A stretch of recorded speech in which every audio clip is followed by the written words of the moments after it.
Hello everybody and welcome to the Digital Diversity Project's first stream for 2024. The Digital Diversity Project, all about queer games and the incredible people who make them.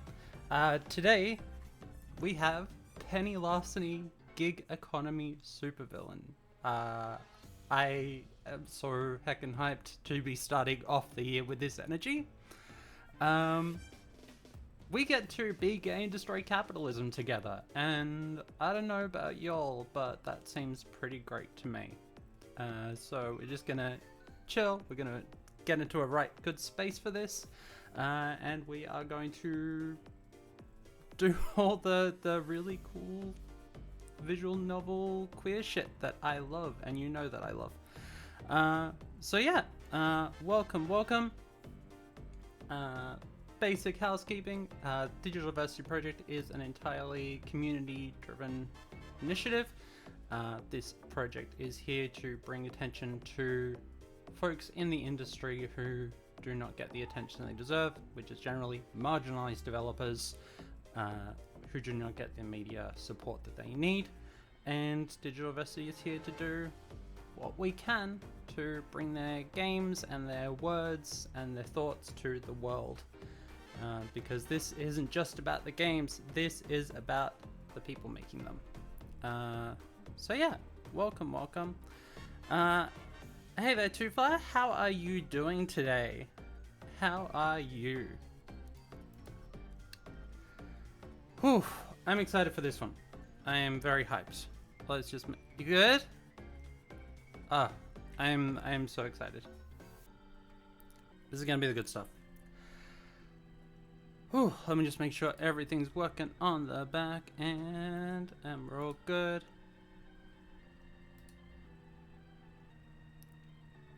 I know we've got a few folks who will be showing up. Alright. And yes, we do have the lead developer of Penny Larceny in today. Who is into asking questions? All good. It's as much my show as it is the people who make it. So thank you for being here. I'm sure I will have a lot to fan over, and I will have lots of questions. And of course, Digital Diversity's primary initiative has been interviewing the people who make the games as well. So you can be darn sure that I will be catching up with the very lovely developers of this game afterwards for lots of in-depth questions about it, because yeah, that's what we do here. Because yeah, I am curious to know about the people who make the games. So let's just make sure we're good. We're gonna go through things. All right, so let's just double check some stuff. Always nervous for the first time of the year. This is the first time back for a while, and I am hyped. So let's get everything looking right. All that looks good to me. Yeah, that looks good. That looks good. Sweet. Cool. Okay, I think we're good. All right. As with all things, it is important to bring out the content warnings for any content that we cover. In this instance, Penny Larceny is, of course, a game about being a criminal and can optionally include obscene languages, discussion of sexuality and romance, and also deal with triggering subjects such as violence and self-harm. Playing games is about consent. We consent to these experiences, and it is up to us as players, as consumers, as we are often called in the parlance of capitalism, to be aware and self-care when it comes to our content. So always check those content warnings in advance, and be aware of what you're consuming, of what you're enjoying, because we don't want people to have a bad time. We want people to have a good time. So yeah, there are more content warnings on the website. Honestly, going through the there is a fantastic streamer guide for this. I'm just going to start off by saying how absolutely amazing the Fiction Factory folks are about their streamer support. They are fantastic. They have everything from the press kits, which I would expect most developers to have. Please, game developers, have a press kit. It doesn't have to be a lot. What your game is about, content warning for the games, assets that we can use for streams. Bare minimum. It's not hard to put together. Takes about 10 minutes. But yeah, the streamer support they have set up for this is fantastic. Like, I would highly recommend folks have a look at it as an example of something to put together for your own games. As with all Digital Diversity streams, we will not only be going into how good the game is, but how well it handles representation, how well it handles any kind of issues that it brings up. Also technical things, because I'm a nerd and I'm also a game dev to some extent. So, you know, I want folks to be able to walk away from these with, you know, maybe some lessons in their pocket. So let's just quickly check any options I might need to do. Oh, open dyslexic. Love it. Always open dyslexic. Colorful dialogue. Is colorful dialogue, the dialogue itself is called based on the character speaking? Whoops. There we go. It's been a while since I've done one of these properly. Is colorful dialogue how the game it presents the dialogue, or is the dialogue itself colorful? Let's go black and white instead of assigning to color for each character. Nice. Yeah, I'm just like, this dialogue's very colorful.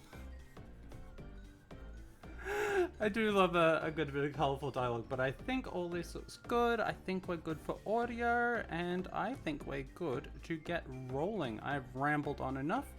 So yeah, everyone, thank you for joining me today for Digital Diversity, and let's get started with Penny Larceny, Gig Economy Supervillain.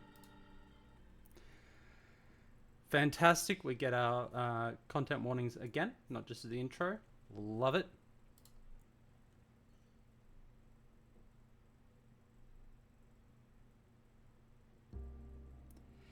In my line of work, you learn to look at the big picture, crafting your design for it little by little. I love the little spinny coin. Everything connects up. Dotted lines and arrows and symbols, a path leading from A to B to C to D. When you do your job right, it's clean and precise, professional and awesome. I love it when a plan comes together. It's not possible to predict every step, of course. A skilled schemer is also an impressive improviser. You adjust the plan on the fly. But in the end, you'll get where you're going, where you need to be. But that assumes one very big X factor, which is really as simple as an X to solve for. Where are you actually going? What are you destined to become? This world doesn't have to be this way. We can change things, change them for the better. You and I, we can tear it down and build it back up, make a better future so nobody has to go through the same pain we did. This is heckin' gorgeous. I love this. Don't say enough. I need to see more games using chalkboard art assets. Because it's fantastic. I could play an entire game with just the chalkboard art assets, actually. We don't have to be trapped in their systems. We can break free, do what we want, when we want, how we want, who we want. Two of a kind against them all, living a life of pleasure and freedom in whatever manner we choose. No one can stop us. My own internal algorithms are a dead-end loop of suffering and misery. External inputs are clearly required in order to balance my equation. Yeah, that's a bit of a mood sometimes. I'm vibing. Your input has become a vital component in this transformation. Do not discount your own potential. It is vast and incalculable, even for me. We're all playing the roles that were picked out for us. Sometimes we see the strings, sometimes we don't spot them until it's too late. But in the end, we don't have to be what they say we are. There is no destiny, and there are so many possibilities to choose from. I can't see all the possibilities for myself, not here, not now, but maybe they're out there. And if I'm going to become who I need to be, if I am to find my destiny, I'm going to need your help to get there.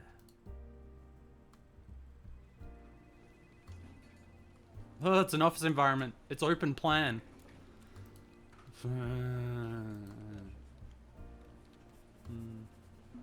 Hey, psst. Hey, what? What? I bolt upright in my chair, neck feeling sore and stiff from the impromptu nap time. Crap, did I doze off?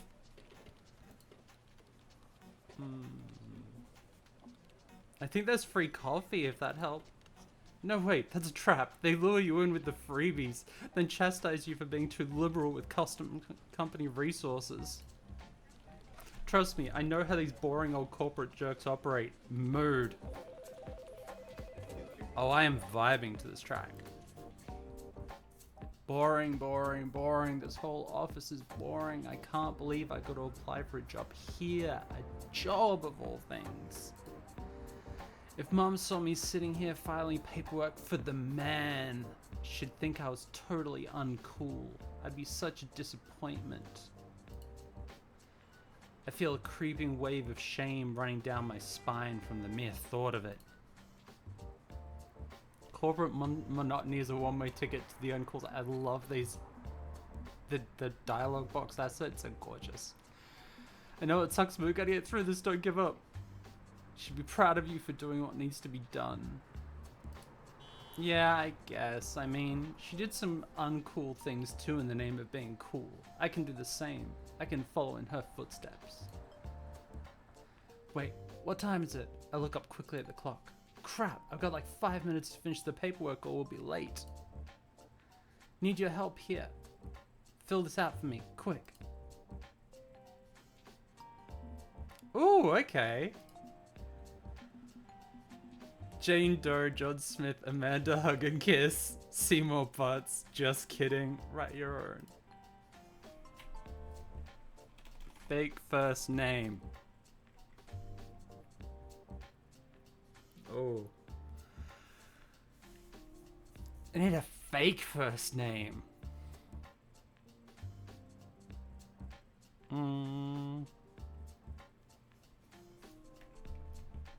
I mean, this is me. So let's go monster.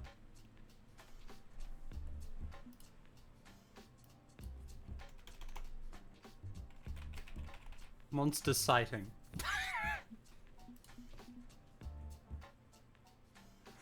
That sounds pretty terrifying, but I'm kind of here for it. Oh, hell yeah.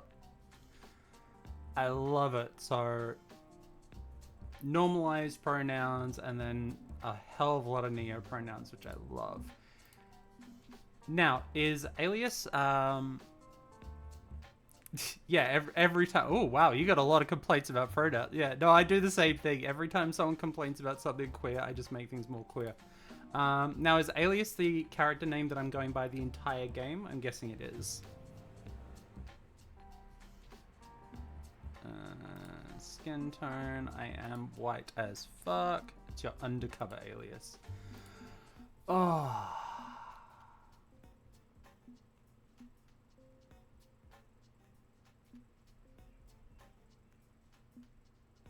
I kind of like just kidding. I kind of like just kidding. I'm going to go with just kidding. That's a good one. Content, swearing, full words, partial words, silly or censored or silly. I like that. I I mean, here we comfortably say fuck. So, you know, swearing, totally fine. Romance. Allows you to romance other characters, safe for work. Yes.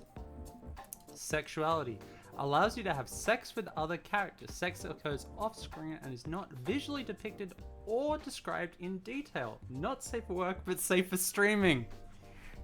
Oh. Thank you for breaking the fourth wall. Thank you. That wall knew what it did. 10 out of 10 points for a developer that knows when to break the fourth wall at the right time. And because asexual isn't always a romantic, insert those two things on independently. Exactly.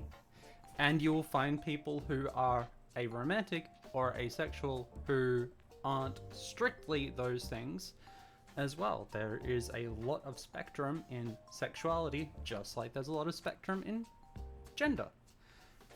So being able to select these things is fantastic. Everything being optional makes me very happy. 10 out of 10. Okay, my alias is going to be just kidding, pronouns they, them, and I'm okay with romance and sex. Yeah, that'll do for now. All of that sound good? Oh, you even did the honorific right.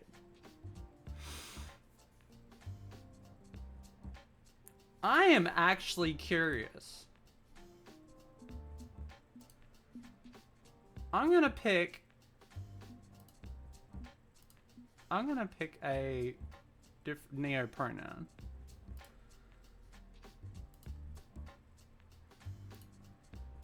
Okay, so that sticks with the MX if it's a non-binary pronoun. Cool. Okay, good to know. I don't even know if there are honorifics for all the different pronouns on it, for neo pronouns. Yeah. Oh, you had a pronoun researcher. That is awesome. Like 10 out of 10 work. Okay. This works. I'm good with this. Pleased to meet you too. That's me. Just kidding. Good name for an aspiring young intern, I hope. I straightened the stack of papers, quickly carrying them over to the receptionist. With a smile, she accepts my form, glancing them over briefly before greeting me warmly. I love the character art. That very slight, like, given the horns kind of thing that your character does, that's pretty sweet. I love that. Good work and right on time. Welcome to the team. Thank you for your cooperation, Mix Kidding. I wish I could work somewhere that actually did my pronouns properly and my honorifics. That's me, cooperative. I'm extremely cooperative. I'm just cooperative kidding. The just kidding actually makes it work really well as an alias. And I'm looking forward to starting my job today, ma'am. Just point me at more paperwork and I'll take care of it. I'll increase our glorious company's shareholder value within a day, or my name isn't... Just kidding. Unpaid intern. That's the kind of go-getter attitude we love to see here at Legitimate Business Company. They sound like a front.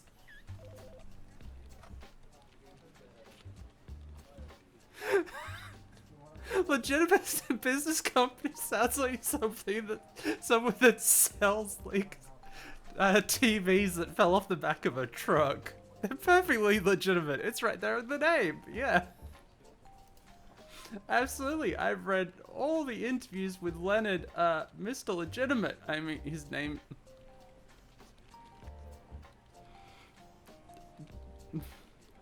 This implies that at some point that someone may have named their kid Leonard Legitimate.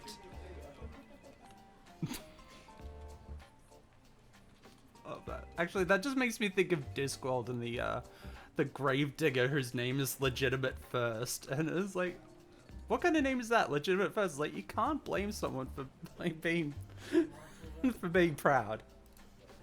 He's so innovative and market disruptive. I use a legit book computer at home for everything I do. I'm already going to hate this, I know. Like, hate the character. Great, so we won't need to bring you up to speed with the later LDOS version. We're using LCD screens and they're using LDOS. Crap. How did Gibson phrase it? He made me memorize the techno babble, but I'm not sure I remember. Something about ISD drives? ASD drives? Or SSD? SDI? Thing is, ASD, advanced something drives. Solid state drives. It's clearly SDIs. That's what she wants to hear. I'm pretty sure it's solid state drives. The new storage optimization algorithms for solid state drives and LDOS are really something else. Agreed. Clearly you're familiar with Mr. Legitimate's work. Is it really his work? Is it really? Did he come up with it? Thank you for the assist. I think you'll fit in here just fine, just kidding. We have coffee and pastries in the break room, and most toilet paper in the restrooms is free. Please clock out from your desk before utilizing either. I'm already twitching. Casual off-duty socialization times with your fellow co-workers is allowed as well. Simply clock out before and clock in after engaging in pleasantries.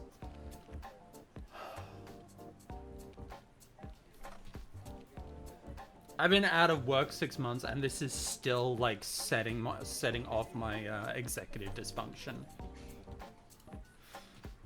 Every non-work task stays off the company dime. Got it. That's entirely reasonable and not at all an overreach. I'm glad you see things our way. Remember, folks, the boss gets $1, you get a dime. That's why you crap on company time. Well, I have duties to attend to. Please feel free to explore and get a feel for the facility, within security boundaries, of course.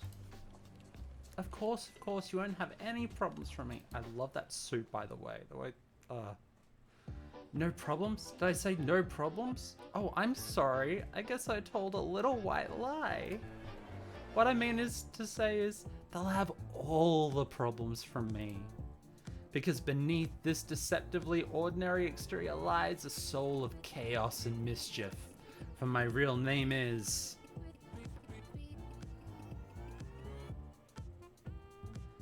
Penny Larceny. Little Mix, steal your stuff!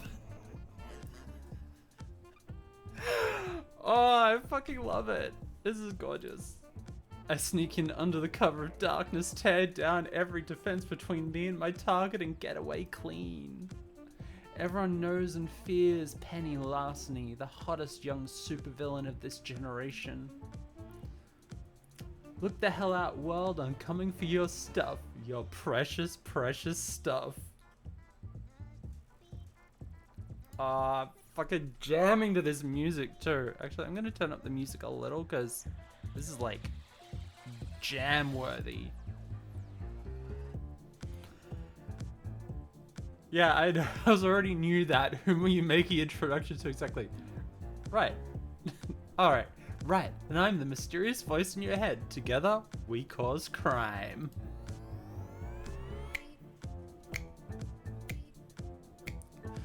Okay, folks, I need to go get the soundtrack to this because it is banging. Rock on, mysterious voice in my head. And this latest caper is what's gonna put me on the map. On Spotify and basically everything else. We live in a world of masks and capes, villains and heroes, and I live my pretty firmly outside society's rules, a mask since I was born. Non-binary feels initiate.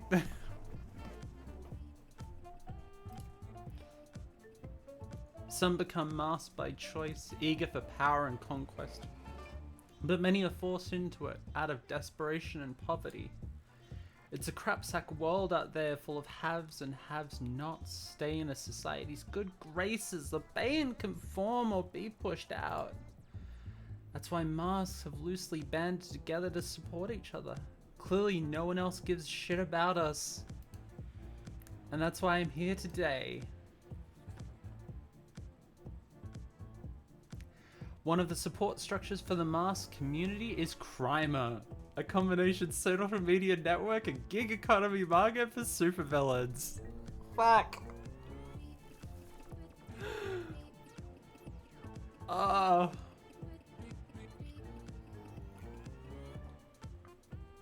This is so good already.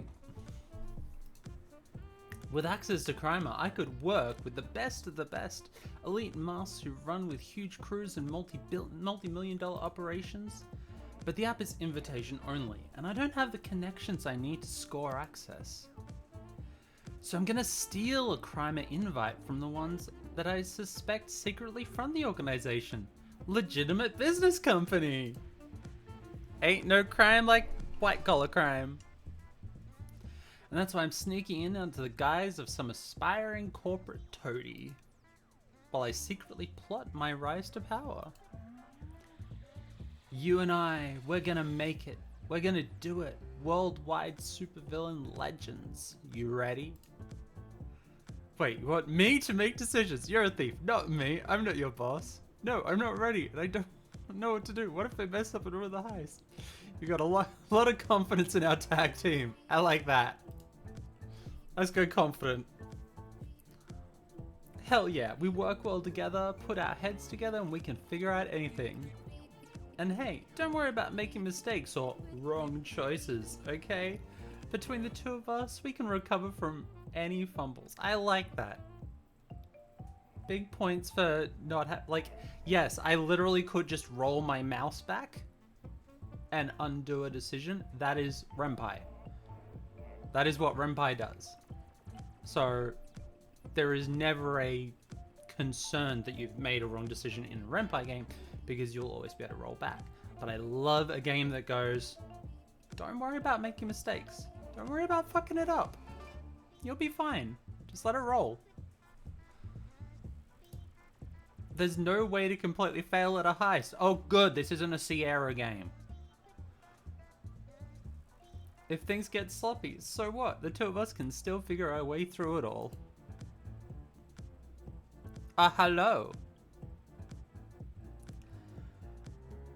Don't let the fear of failure guide your every decision. What fun is that? Way too stressful a way to live.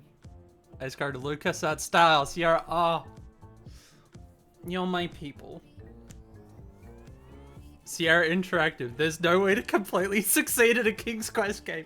As someone who has been attempting to finish any King's Quest game since I was like 6 years old and have never managed it because I've always ended up in a fail state every single time, 100%.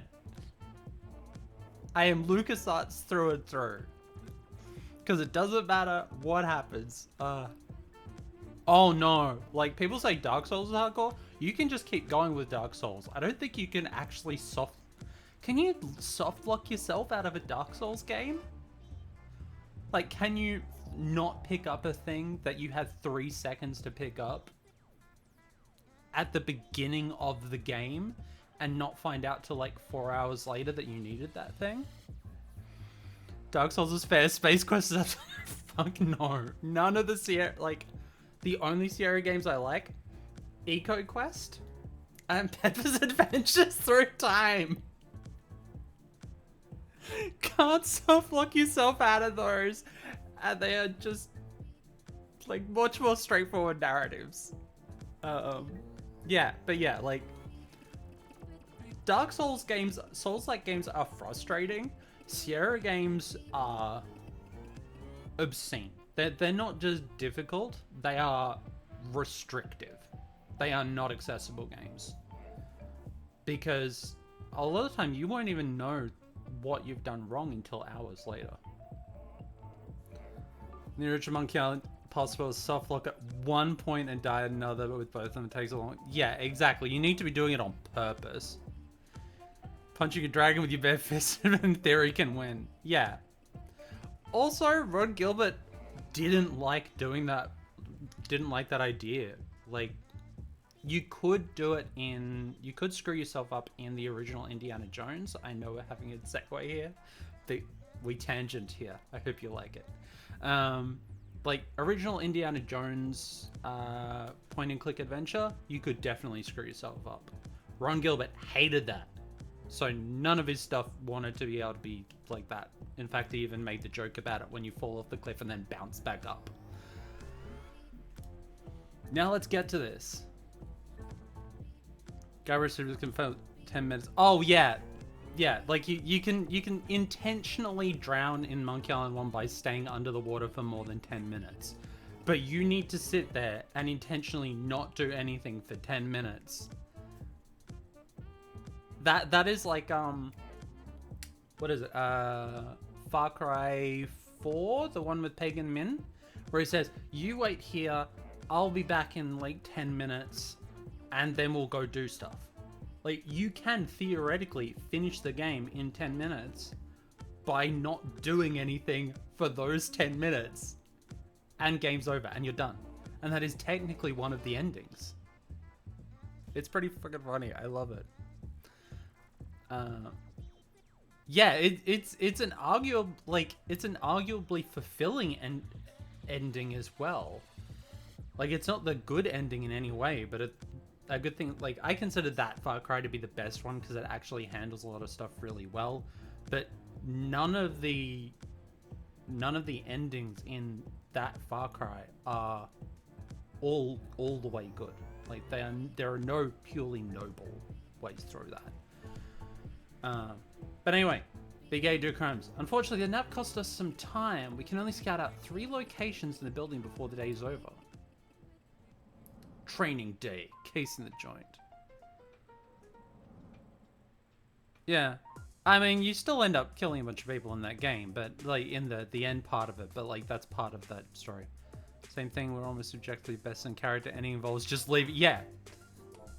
What is the best way to finish this game? Like, what is theoretically the most noble path in this game? Leaving? Not playing? Like, not pressing F to pay respects? What should we investigate first? I trust your instincts. You're pretty good at this sort of thing. Oh.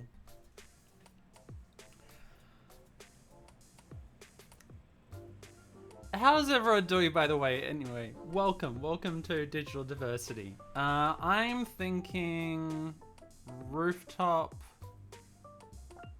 I'm thinking rooftop security office server farm. First prequel day as sex as possible and not succeed at rescue. Yeah, exactly.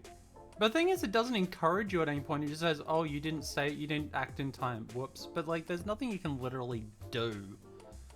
And I'm doing good. I'm glad to be back doing this. It's been a long time. Last year was a dumpster fire, as most of us can agree. 2023 was the 2016 of the 2020s. I'm hoping that 2024 is better. So we're starting it with the energy that I want to carry forward. B, pat cats and destroy capitalism. Yeah, I'm gonna go rooftop security office server farm. That feels like the good one because you want like point of ingress. You want to see what the security's like. You want to check this. You want to check the server farm. Like, the other two seem like fun options, but I'm gonna. Every thief's best friend, rooftops. I should definitely scout the building's roof out, see if there are any avenues for access. Yes, I know narrative causality. I know my spy for thrillers. Not many security cameras leading up to the stairwell. There's a few, but they're old and askew, badly maintained. No, all good. Yeah, it's always interesting to see what people pick that's different. Like, even if you only provide a few options, there's like a general path that people will take, I've noticed. I easily duck the all-seeing eyes on my way up to the rooftop access door, which is locked. Well, shit. Okay. Pretty simple alarm and electric mechanical combo lock. I can disable this and crack the code now. I'll save precious time for later. I get to work with my pocket knife, tracing the wires painted over the walls, snipping where they need snipping.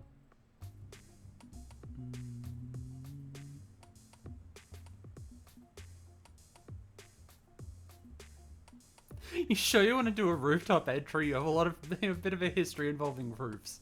I'm not afraid of heights, and I'm an adept climber. That's not what I mean, and you know it. I'm not gonna jump. But past that. I'm past that. I know you're worried, but trust me, I've got this, and every roof is climb. It's one less roof to be scared of.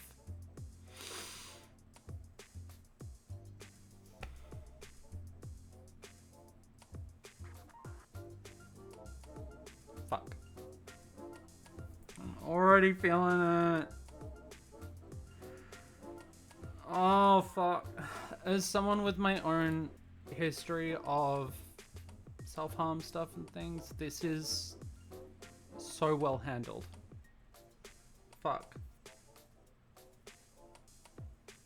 If you ingest a little poison every day, you'll be immune to poison, right? Same deal, I'll be fine.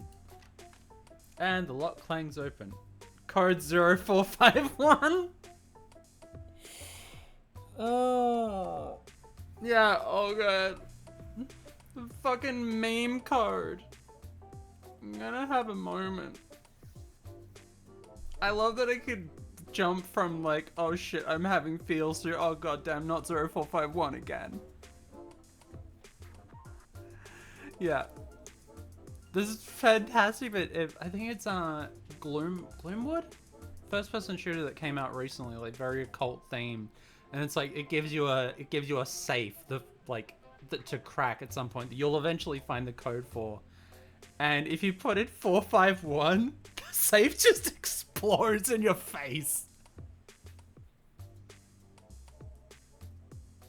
It's just like Deathloop as well. Yeah, I love games that just stick in your face. I love it. The cool wind blows past me as I step onto the roof. Yep, no cameras up here. Kinda lax, honestly. Good ledges to hook onto for the ascent. This will work just fine. It's kinda nice up here, honestly. I used to love rooftops before Parsons. I'd like to learn to love them again. Thank you, System Shock. And then Deus Ex, and every other game that used that code. I know using a daring criminal heist as therapy is a bit weird, but so what? I'm weird. You're weird. We're both really weird. We can make it work.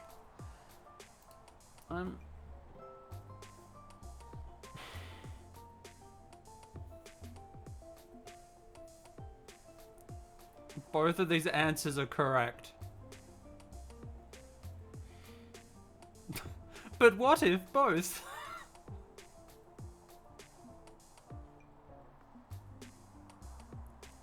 You're not weird, I'm weird. You don't need therapy, I need therapy. You're not weird, you're just different. Yeah, well, in the eyes of the general population, they're the same thing. We live in a society, bottom text, yada yada. Yeah, replays.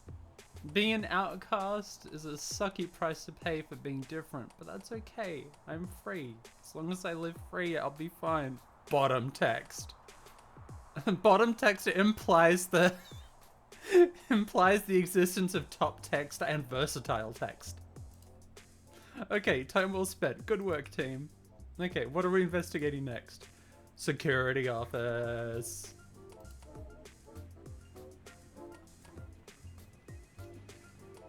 When in doubt, survey the security. It's going to be your #1 obstacle in any successful caper. But as I'm approaching the main security office, I notice something funny stuck in the carpet. Glitter? And colorful paper scraps? Aha! I know what this is. Okay, I've got my cover story. Quickly, I duck into an empty break room, grabbing a box of untouched donuts. And sweep on in underneath a banner of glossy paper-strung letter reading, "Happy retirement, Carl." Again, Carl, 2 days out from retirement. Hello, we celebrating in here? Great, I brought you boys some extra treats. Pastries are always welcome at a party, even if delivered by a newcomer intern. He's too old for this shit. Oh, Carl. You're such a bear. The good stuff? We never get the good stuff up here. Hey guys, this kid brought the good stuff. Cheers go up from the gathered security guards as the box of sweet jelly-filled delights gets passed around. Multiple security camera monitoring stations, redundant systems, several digital recording desks. You new here, kid? Huh? I mean, yeah, I just got started today and you're leaving today, huh? One more shift to go and I'm happily retired. Oh no, Carl! Save yourself, get out of there now!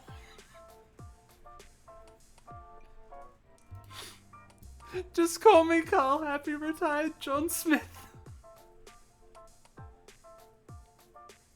Oh no. This is gonna be like Santa Claus dying if that happens. It's his last shift. We've all seen this. We've all seen Lethal Weapon. We know how this ends. And I'm just cooperative kidding, apparently. Man, I'd love to be retired. I know I have like 40 years to go, but it sounds sweet. Yep, and I got all the time in the world for fishing, playing with my grandkids, working on my metal railroad. Oh no, I'm feeling really emotionally attached to Officer Carl. Uninterruptible power supplies, a whole bank of monitor alarms, only 2 doors in and out with clear lines of sight. Kid, you okay there? Oh, sorry, wow, there's just a lot of tech stuff in here, huh? I just file paperwork. I don't know much about any of this. It all looks so complicated.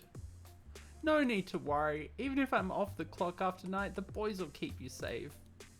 We've got the best security crew in the world, don't we? A rousing cheer goes up from the well-fed party people.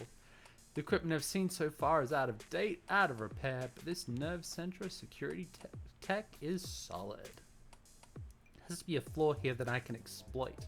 I need a conversational lead-in so I can sneak in a question. I have to ask about model railroads. I'm trans. I'm all about trains. Like, this is just the correct answer. HO scale or something else? The model railroad. What scale is it? Oh no, I'm building it in Blockcraft. Nice little blocky virtual railroad. Oh god. It's this thing I like doing with my grandkids. Got 1 year age even. Tell you though, that damn redstone's confusing. Tried to make a trade whistle last weekend. I love that this is totally not Minecraft and yet making a redstone reference. Just set off this constant shrill and I can get enough damn false alarms on this job, thanks. False alarms? Old equipment, damned outdated, but don't you worry kid, we're on the ball around here. Always check out any alarm, never assume it's false, that's policy. Something we can mess with. Damn, meaning they'll come running no matter how tiny alarm I trip. Can't be sloppy if I twitch any twitch will summon security. Yeah, Twitch has a habit of summoning security. But not when it matters. Well, good to know. Hey, I gotta get back to my desk. Did you know they measure everything you do here down to the minute? Don't I know it? Not gonna miss that part of the job. Hey, never lose that smile, okay? No matter how rough it gets working for this company, you can find happiness no matter what. It'll be worth it in the end. Corporate speak. I'll do my best, sir. I always figured these company drones were soul-crushingly depressed. How Carl managed so many years in this hellhole with his spirits high is a mystery to me. It can work, but you need a really supportive support base within the company if you want to come out of years at a company without losing your soul. Like, that's just the way it works. Like, I reckon Carl's friend group in the security office is really tight and really friendly and like keeps each other's motivations up. But that is the difference between being in a small positive group where they would be isolated from most of the rest of the company to someone having to work in an open plan dealing with shit day in and day out. Like, I've done it all and I hate it. I know a lot of the things I do end up hurting people at the lowest levels. It's not like I enjoy causing them troubles. If some stuffed suits at the top getting hassles, sure, it's good. But I'm glad Carl is getting out of here before I cause some damage. Yeah. Let's hear it to Carl. Hopefully actually making it to retirement. Server farm.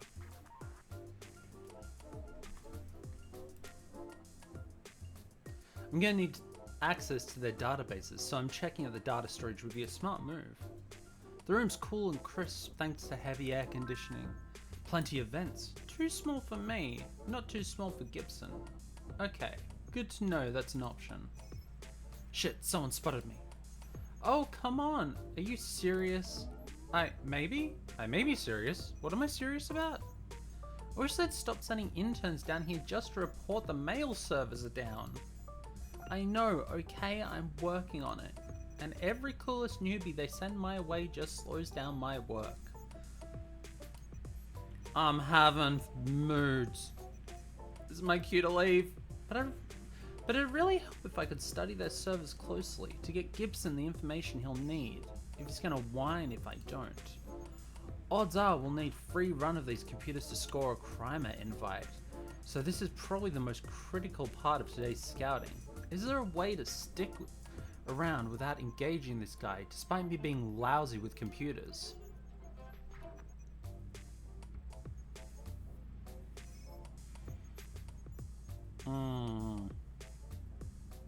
I'm just thinking, like, from an IT background, what would work here.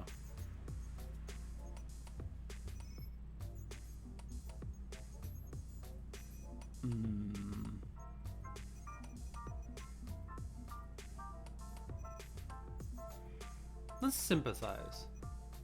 I know, I told them it was a waste of your time sending me down here. They just don't listen, you know?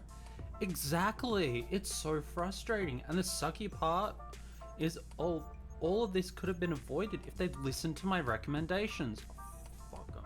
Bob, I feel so sorry for you. I've been in your exact position. I feel so sorry for you. I said that Lmail wasn't ready for enterprise use, that the buffer overrun problem wasn't fixed, but it would cost money to fix. Tell me about it. I'm an unpaid intern, doing the work of a full-time employee. Cheap bastards, all of them. Why do we put up with it anyway? The suit's ignoring us, forcing us to scrape by with a minimum while they get rich. Oh, we're gonna start pushing for a union at this rate. Wouldn't it be better to tell them where to stick it and bail on all of this? If I wasn't up to my eyeballs in mortgage payments, maybe, but this is the best I can get, and I need the best I can get for my family. I just hope they don't try to shift the blame to me for this mess. Unionization capers later? Oh, okay, I'm sticking around for the unionization caper, that's for sure. I gotta get back to work, but hey, thanks. Nice to know I'm not the only one who sees how shitty Lenny legitimate is. I love a good bit of unionization in this. Speaking of which, the game industry should be unionized. Just saying. Holy crap, I could seriously get into a massive discussion on, like, what the industry has done to game development over the last year specifically has been horrific, but it's just like, game devs, please unionize. If you can, do it. The call option comes in. Good to know. A buffer overrun bug in Lmail. Perfect. Gibson's gonna have a field day with that one.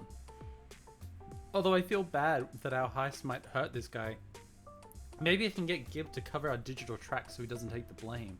And if all else fails, well, move a few zeros from Lenny's account to this dude's account. Sounds like fun. I'm up for this. Today's work day is winding down. Can I sneak in any more investigation before I need to scoot out the door? Oh, mixed kidding. I'm so lost in thought that I completely missed the office overlord sliding in to join me. Ah, yes, ma'am. How can I help you?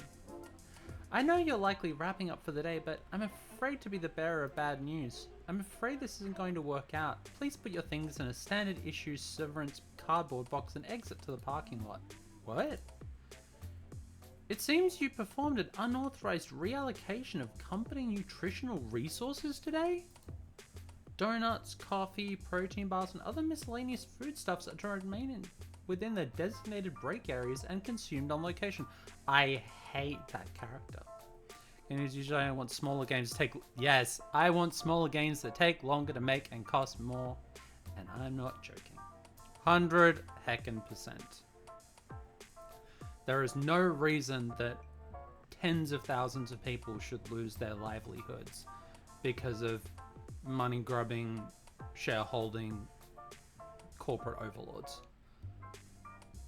But you know what? We're playing a game all about that. And we're playing a game all about destroying capitalism. So, you know what? I'm here for it. And this is the energy that I wanted. And just remember, folks, fight bosses, don't fight devs. It is not the developer's fault if something goes wrong with a game.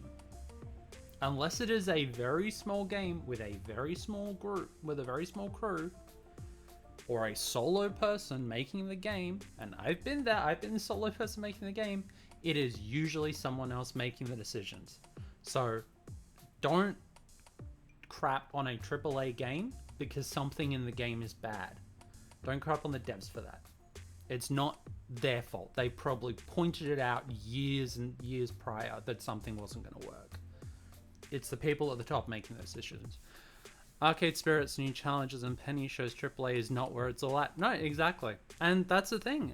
Digital diversity over the years has covered a lot of games from studios that have made it their livelihoods for years. Like, I still cover Hard Coded, for example, a game that has been in development and I first interviewed the lead dev for back in 2018. And they're still working on the game. It's almost finished. And they've been working on that consistently and surviving on that. And, like, that is a small group. AAA is not where it's at. And that is part of what digital diversity is about. We are here to talk about games that change the world in little ways, but in positive ways, by people who care about what they do and who hopefully treat each other a hell of a lot better than the industry does. Is that bugging on launch being? Yeah. Exactly.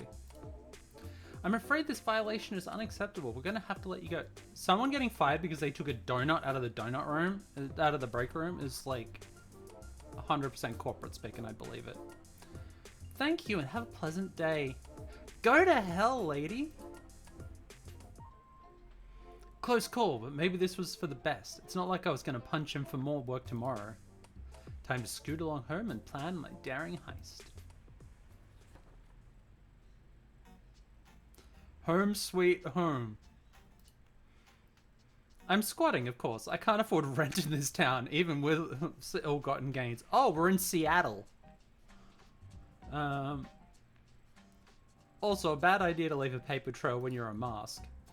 But it's not bad. No neighbors to annoy me, given the place is condemned. Unless the fungal growth in the west wing becomes sentient or something.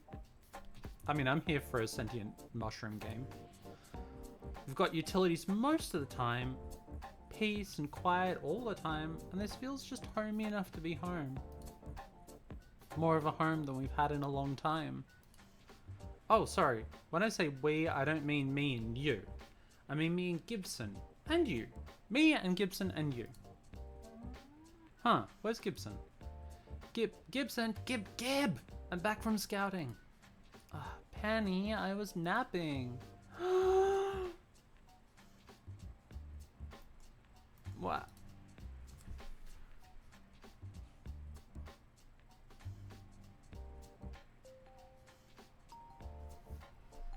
So fucking cute!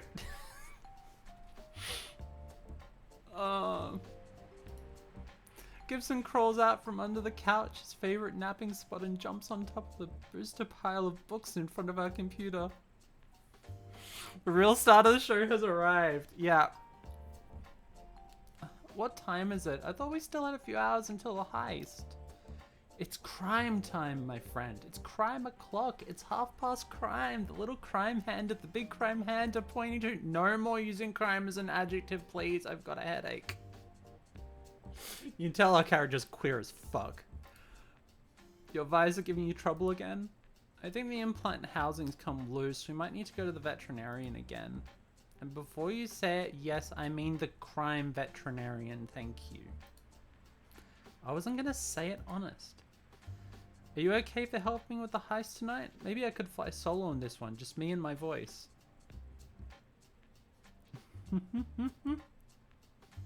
And leave you dealing with the crime reserves alone? Heck no, I'll just power on through the headaches. Mode. Tangled! Hey! Tangled, look! Crime cat! We're doing criming, and we've got a crime cat! Perfect time! It's crime o'clock, and we got crime cat!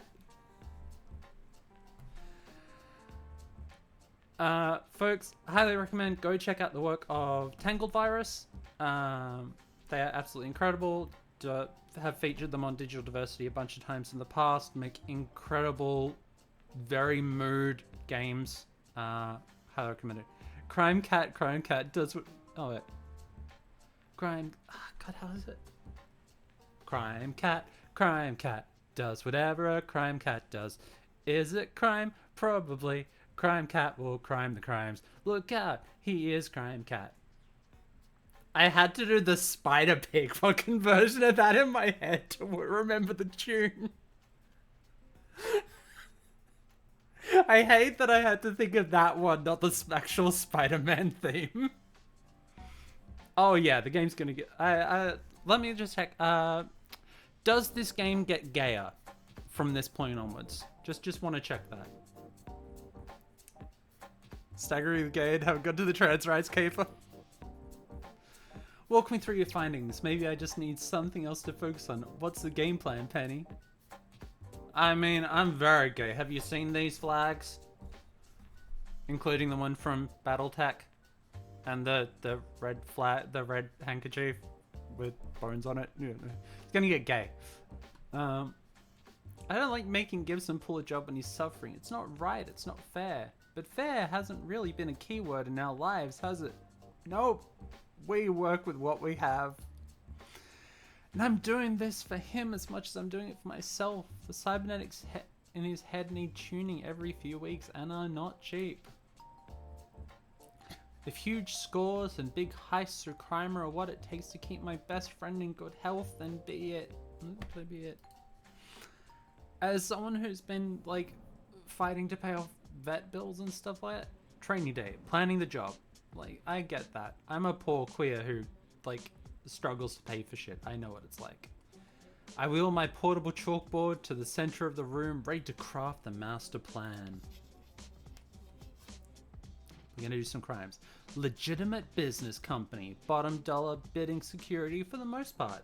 A basic boring grey box of concrete and glass and failed dreams. Why is there a happy little sun at the corner? Aren't we infiltrating the place at night? Don't question my process, Gibson. Should be a cakewalk, easy, honestly. We'll grapple at the side of the building, infiltrate through the rooftop access door. Yeah, always have a happy little sun, even in the middle of the night. I already scouted the rooftop and unlocked the door. We can breeze on in. The cameras won't be an issue. Once inside, we'll gain access to the air vents, and that's where you come in. You'll head down into the server room through the vents where you can work your magic. Not only did I spot plenty of air vents you can use, I found that the L mail has a buffer overrun problem. A delicious 0-day exploit. Good work. Alright. So, for people who do not know what a buffer overflow is, it is the thing that prevents a massive buildup of, in this instance, chain emails from going through. So, this is something that had to get worked on a lot with the integration of early email systems in businesses. Fantastic read on this. Read The Company by Max Barry. Fantastic look in it. So generally what happens is someone sends an email to a bunch of people. Someone says reply all. Automated systems send out this person is not available, replies all back to that reply all, which then reply alls back, and it goes into a loop. And then the system melts down and catches fire. Hey, welcome! Speaking of amazing developers who make fantastic mood-filled games, it's The Last Yuri Samurai. Go check out their work on itch as well. But yeah, that's how a buffer overflow works. Problem works. It's essentially the system can't work out how to deal with the fact that it's getting thousands of emails every second and it just crashes. Yeah, it's exponential growth in action because it goes from 1 email to 10 emails to 1,000 emails to 10 to 100,000 emails, and the system just craps itself. And this happened in so many IT departments around the world with big businesses, especially when CEOs would accidentally send out to all of the company when a lot of people were away from the office. A delicious 0-day exploit. Good work, Penny. Once you finish your magic and add me to the Crimer access list, we'll slip out the way we came in. But we avoid the security room and the CEO's office. There's no fly zones for us. The alarms have hair triggers and they're diligent about investigating. But now that we know that, we'll know to proceed slow and safe. Slip in, hack Crimer, slip out before anyone notices. Back home in time for cartoons. Sound good? Yay, cartoons with Crime Cat! That's some good scouting work. I'm impressed, Penny. I think we can make this happen. I'll go load up my cyberware with some LDOS exploits and be ready to go in a GIF. GIF. Fucking queer puns. Tell queer people made this game by the puns that put into it. Just saying, like, just how it works. Well, it's really a good way to tell if, like, queer people or straight people made a game, because queer people know how to pun properly. Generalization, true, but it is true. I always get a bit nervous and with a bit of nervous jitters before a cape like this. Excitement, anxiety, hard to say. But I promise you, we'll be just fine. Cross my heart and hope to die. Stick a needle in my eye. That's a weird thing to say. Such a weird line. Please do none of those things. Come on now, metaphor. Okay, let's do this.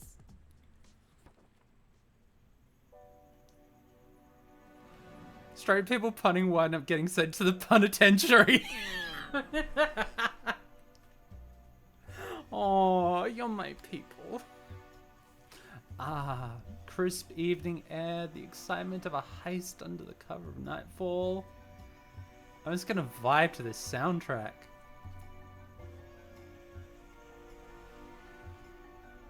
Go check out the Penny Larceny soundtrack, available on Spotify and wherever else you get soundtracks from. I don't judge you. I'm not your mom. But yeah, go get it and give them your support. Go get the game too. Crisp evening air, the excitement of a heist under the cover of nightfall. I don't know. You bought it on Amazon. Now that's just ironic, but I think there's a hard thing about, like, in a capitalist system, it's hard to find a place to get music from a game about fucking over capitalism without also giving your money to ultra-capitalist societies. Is it not on Bandcamp? Seriously, I know Bandcamp's probably not long for this world, given that Epic bought it and fucked it over, but, like, this is hard to notice as the music shifts, adding extra instruments depending on how intense things get. Ooh! That is neat. I live for these moments. It should be on Steam, but the soundtrack's publishers are not exactly on the ball. Oh, that sucks. I crouch in the shadows of the building, ready to make my ascent, but first, a comms check. The art is so good. Pandved, a fancy feast. Do you copy over? Penny, I'm literally in your backpack right now. I can hear you even without the comm link. And my call sign is Shadow Lord Hellclare the Nightmare Bringer, not Fancy Feast. Not your World of Warcraft name, Gibson. Seriously. Yeah, that's fair. You can't use your Warlock mate as a call sign. Called it.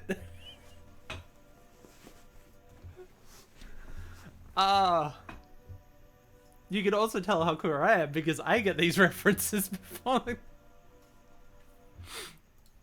Now hunker down. I'm heading up, but I don't want you falling out. Relax, I'm pretty padded back here. I'll be fine. Sometimes I wonder if I understand narrative causality really well, because I can usually make a call on what's going to happen in these games before I get to it. Or if I just think very queer alongside people who made the games being very queer. So, like, thought processes just line up.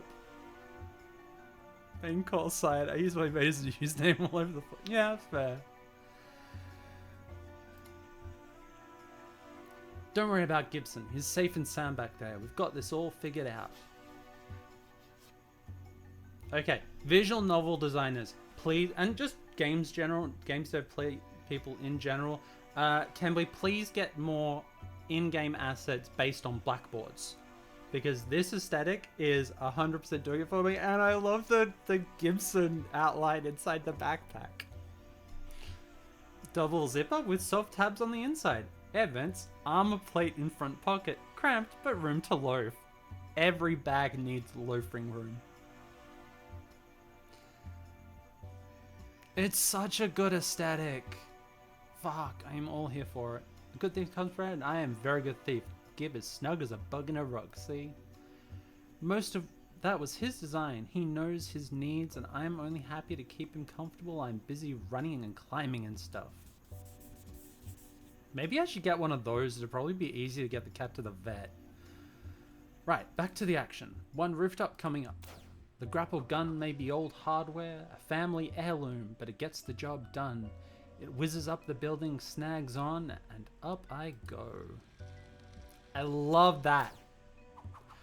I love seeing movement in art assets in Renpai games. It's a relatively simple thing to implement, but it looks so good. Like, when it's done right, it just looks perfect. Scaling up the side of the building with Gibson in my back is tricky, but it's nothing I haven't done before, and soon we're on a darkened rooftop. Real complications of the pet bubble things. The reverse bubble is a fish pond, so fish can swim up and have it. Give me I like that idea. Fortunately, since I scouted the rooftop before, I know exactly where I'm going, and I silently dash my way across to the door. I disabled the alarms already, and we have the access code. I punch in 0451, and we're in. The door explodes due to the irony. Good work, Penny. Saves us time and resources, not having to tinker with the door. Yep, I didn't have to waste my electromagnetic confusatron either. It sounds like something I'd get in Thimbleweed Park. Lots of super science around. Yeah, that tracks. Yep, Magnetic North invented the thing. He owes me after I helped him find criminal couples counseling for him and his husband. Aww. In we go. Next step, avoiding any office or cubicles where people are pulling some serious mandatory overtime. Right, gotta get to the server room. Just get me in an air vent. I memorized the layout from the blueprints. Sneakily, I sneak my way along. In a sneaky way. Damn it, I forgot the alarms here have hair triggers. Quickly, I cover my exit with a small-sized smoke bomb before bolting to hide under a chunky customer service desk. Almost immediately, a guard sweeps into the area, looking around in confusion before grumbling into his radio. I thought the damn false alarms in accounting got fixed. All clear here. Probably just something in the wind rattling the windows or something. And he exits, goes to sweep other floors. Carl wasn't kidding. Motion trackers must be hypersensitive. Fortunately, the guards seem a bit desensitized to them. Not saying I should trip them all for fun, but at least I know I could evade, right? Set them all off. Set every single one off.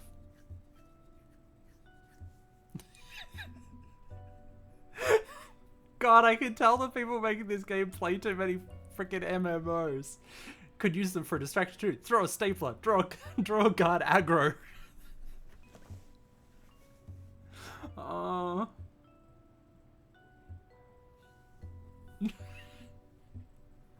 Patience the best bet. Can you cut the alarms instead?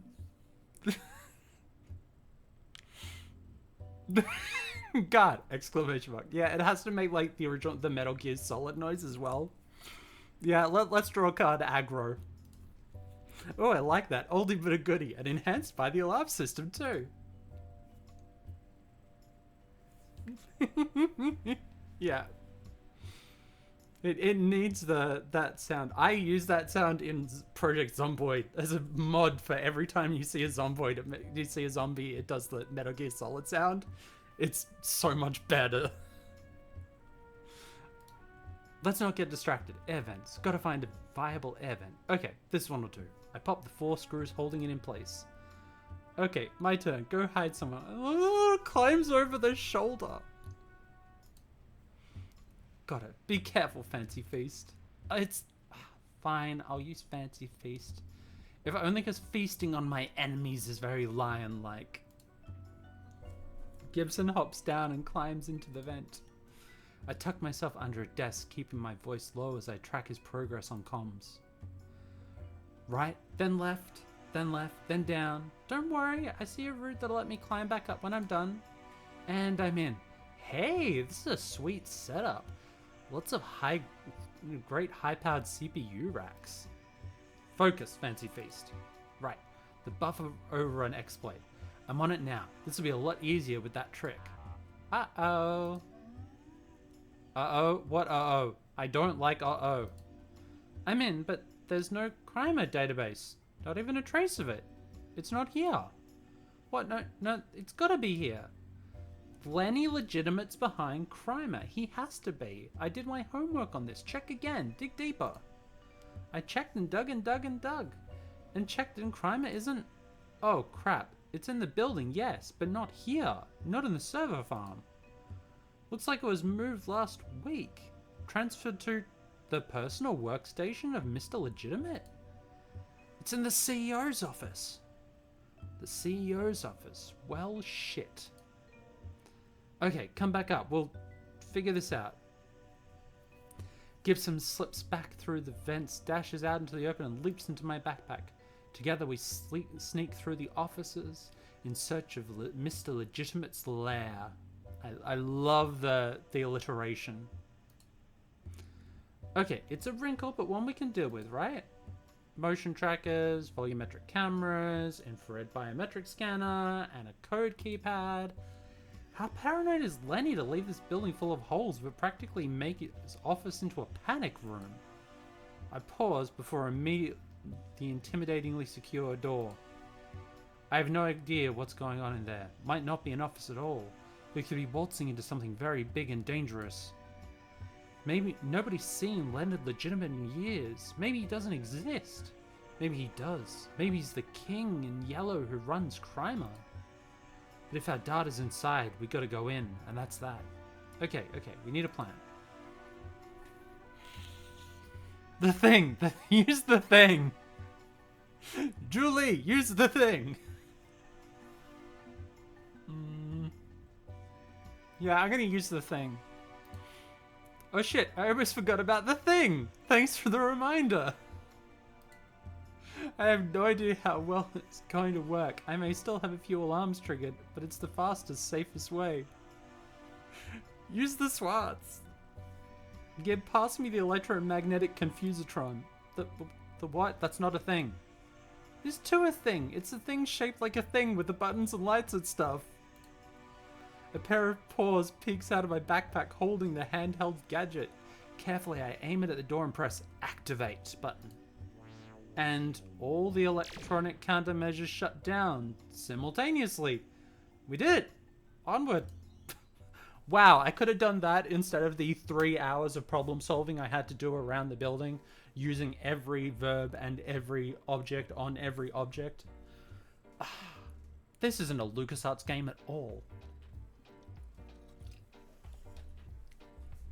The office of Leonard Legitimate, rising star of the tech sector, disruptive market leader, innovative creator, reclusive genius, probably made all of his money stealing other people's work. But apparently he exists. People who don't exist don't need tacky office furniture, and no dust to speak of any of it. One mystery solved, but not the mystery we came here to solve. We need Crimer access, and quickly. I close the door behind me and approach the impressive-looking legit station computer at his desk. Gib, you're up. Gibson hops out, climbs up on the keys, and gets to work. I thought we were using our code names. I'm stressed, okay? I keep forgetting, and you call me Penny plenty of times. How long will it take to hit the Crimer database from there? Give me 2 minutes. No, 3. 3 minutes. You've got, well, however many minutes it takes for security to realize we're here. As Gibson bangs away at the keyboard, I'm left standing and waiting to see if we succeed, or we get arrested, or killed. But no choice, right? This is where the arrows point to. Get Crimer access, then use that to find good jobs that'll keep us alive and well. It'll be hard work from here on out, but you're ready. You always have a choice, Penny. You could walk away. That's coward speak. No. Maybe there's something out there for you beyond the possibility. No. Be gay. Do crimes. It's going to be hard work, but here on out, but you're ready. Exactly. We've had a bad run of it trying to fly solo, but with Crimer, I can support other masks. They'll support me in turn. Who says the bad guys can't work together? You and I work together, and we work pretty well, despite you being a mysterious head voice. Hey, if there's gonna be crime, there may as well be organized crime. You know what I mean? You know what I mean? I'm not delusional. You aren't my brain tricking me. You have an outsider's perspective on my life. You've proven that again and again. Tell me, what's gonna happen? Am I gonna find success and freedom? Am I gonna live happily ever after? Spoilers, Penny. I can't tell you exactly what's coming. Just there will be surprises ahead. I can't say for sure because even I don't know. I'm sorry. Oh, that was a big mood. Risky. It's damn risky. I know.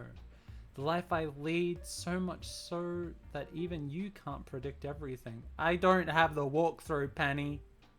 I haven't played this game through yet. I can't make these assumptions. But all of that is moot. Right here and now, the future can wait. I need to finish this caper and get Crimer access. Accidentally gets an application for Grindr instead. Shit. Why does Lenny Legitimate have the access codes for Crimer and Grindr? Wait, these are working off the same API. After that... yeah. Well, we'll explore the possibilities together. I got it. Ooh, achievement! Achievement unlocked! Complete the tutorial! One forged Crimer access pass with full login credentials. I also scraped a few gigs of heavily encrypted data in the same folder. No idea what it is, but figured, hey, while we're here. You did good, Gib. Okay, let's book it before things get any more complicated.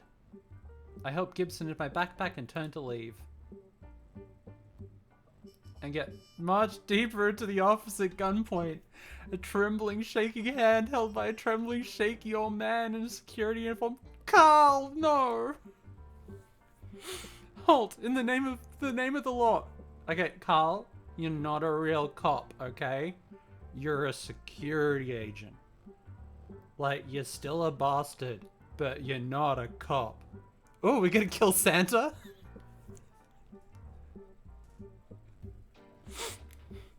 Just to say, let me get my my Space Quest text parser. Throw Carl through window. That's how it always works in those movies, right? Carl, damn it, why couldn't you have gone home at the end of the day? Carl John Smith, security guard. I love these motion lines. Like, these gorgeous tremble lines are fantastic. You're not supposed to be here. Hell, I'm not supposed to be in here. You're trespassing. Damn it, I did not want to fight a senior citizen. But if he doesn't give me a choice... Hey, don't move. I said don't move. You're a supervillain, aren't you? I won't let you scramble my brain or boil my blood or shoot me with a freeze ray or... I'm just thinking where all those movie like references are from. What? I don't do anything like that. Or turn me into a pile of applesauce or convert my atoms into gold or go back in time and kill my grandpa. How many different movies have just been referenced for how they kill the security guard on their last day? It's like 5 different movies. I don't do any of those things either. Well, what is your superpower? Well, you must have freaky ass superpowers. I can take him down on force, or maybe I can just scare him into leaving me alone. Or would that just make it worse? I don't know. You're my superpower, aren't you? Be super powerful and get me out of this mess. You know this guy. It's Carl. Remind him of what's waiting for him after retirement. Calm him down, tell him the truth while you're here. Appeal to his sense of justice. Can you take him out without hurting him? He looks fragile and we don't want a body count. Yeah, I'm pretty sure you get in trouble for killing Santa. Let's remind him of what's waiting there. Let's remind him of the trains. It means exposing my sneaking into the earliest day, but that's a hell of a lever to pull. You're right. Okay. Carl, you don't want to do this. You're so close to retirement, aren't you? How do you know? How do you know my name? You told me, remember? I brought you donuts, and we talked about your plans after today. What about your virtual model railroad and your grandkids to play with? You're gonna be hard to ride the rails with PTSD from a fatal shooting.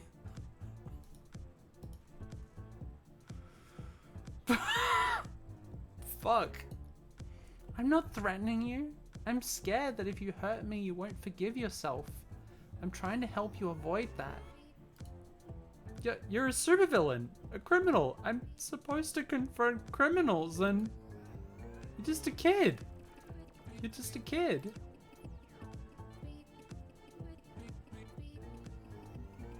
Remind him you're just some harmless kid. Not all supervillains are cackling evil bastards looking to hurt people. I'm just stealing stuff to get by and I don't want to hurt anyone. I'm broke as fuck, Carl. I'm down bad. Why is my phone going off? Eh.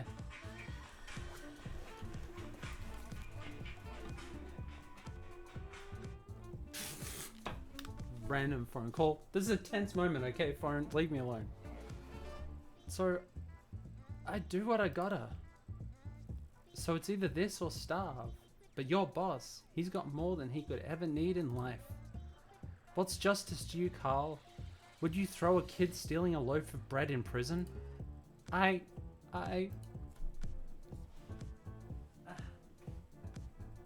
it, I have a duty to perform here, kid.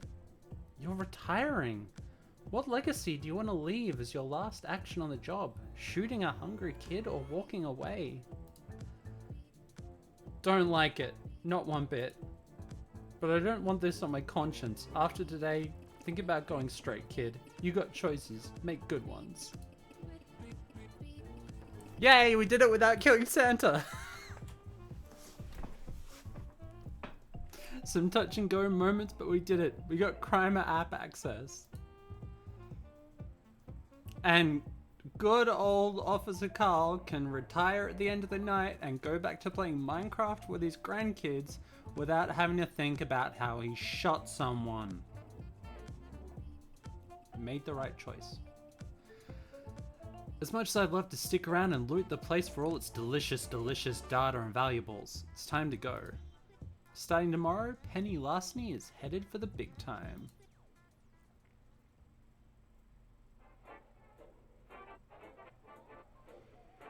Caper complete. Training day, caper complete. Do you want to save before continuing? Yes, I can just go right click and just do save.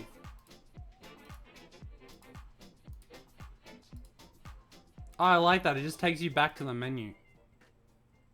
That's cute. It's been 2 days since the heist at legitimate business company. 2 days since setting up my Crimer account.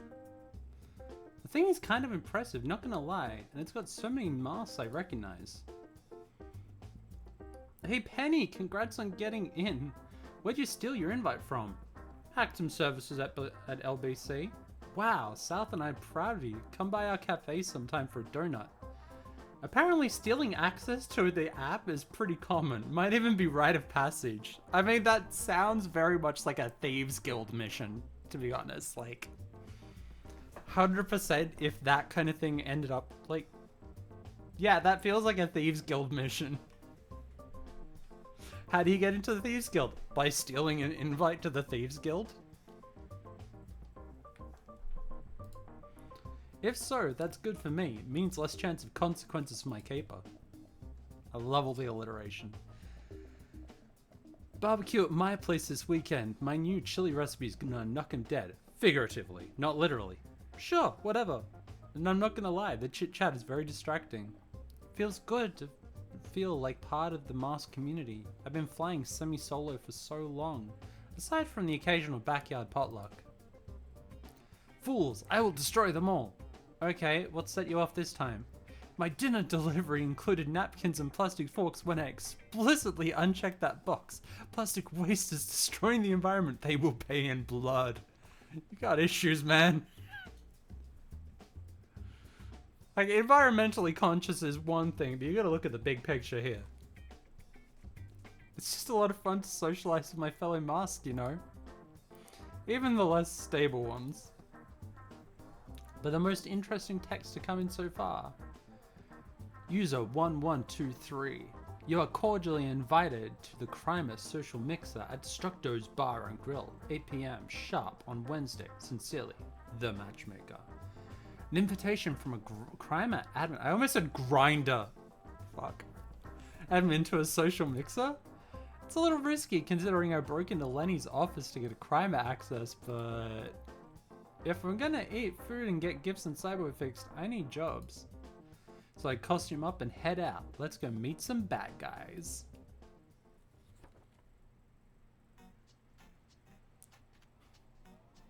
Swanky, I like this. Ah, Destructo's Bar and Grill. Sometimes you want to go where everybody loathes your name, and they're always mad you came. Nice Cheers reference. I'm a regular at Destructo. He's a great guy, a retired mask who runs an underground speakeasy for the criminal set. It started as a hole in the wall, a really seedy joint. But after getting destroyed once or twice, Destructo decided to go more upscale. Masks don't need filthy gin joints. Turn out nobody likes filthy gin joints when they can drink in class and style. And said, alright, you get some rest. Sleep well.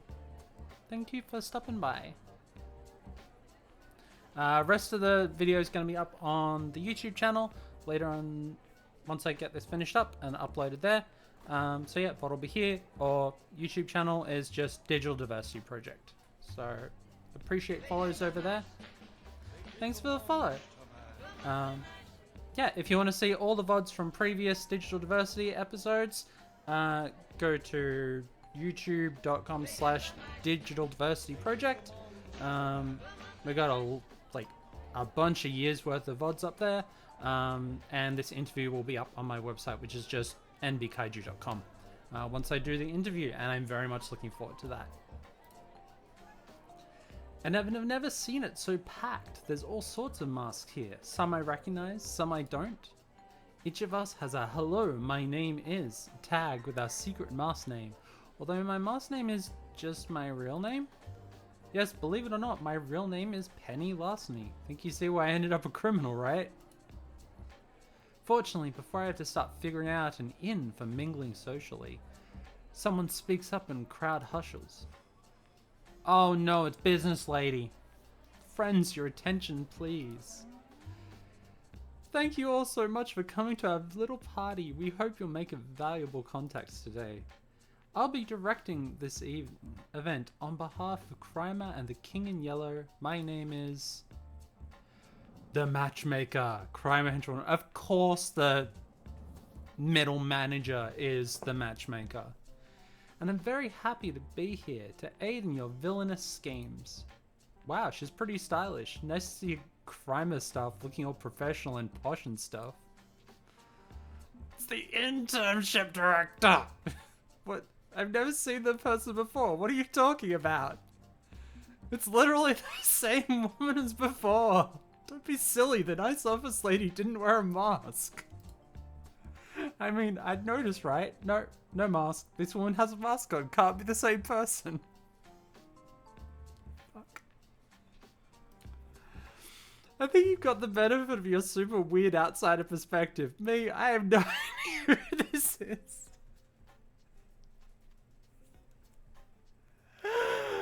Yes. A platypus? Perry the platypus?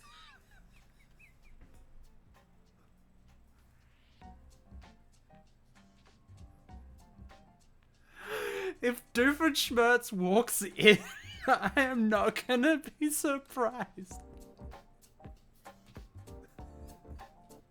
And if I see a platypus wearing a mask, I'm not gonna be surprised. Damn it, now I want to rewatch Phineas and Ferb. There's a platypus controlling me.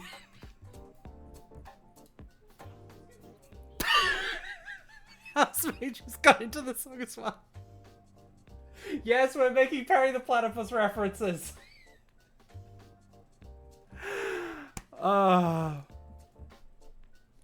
Masks work really well, you know.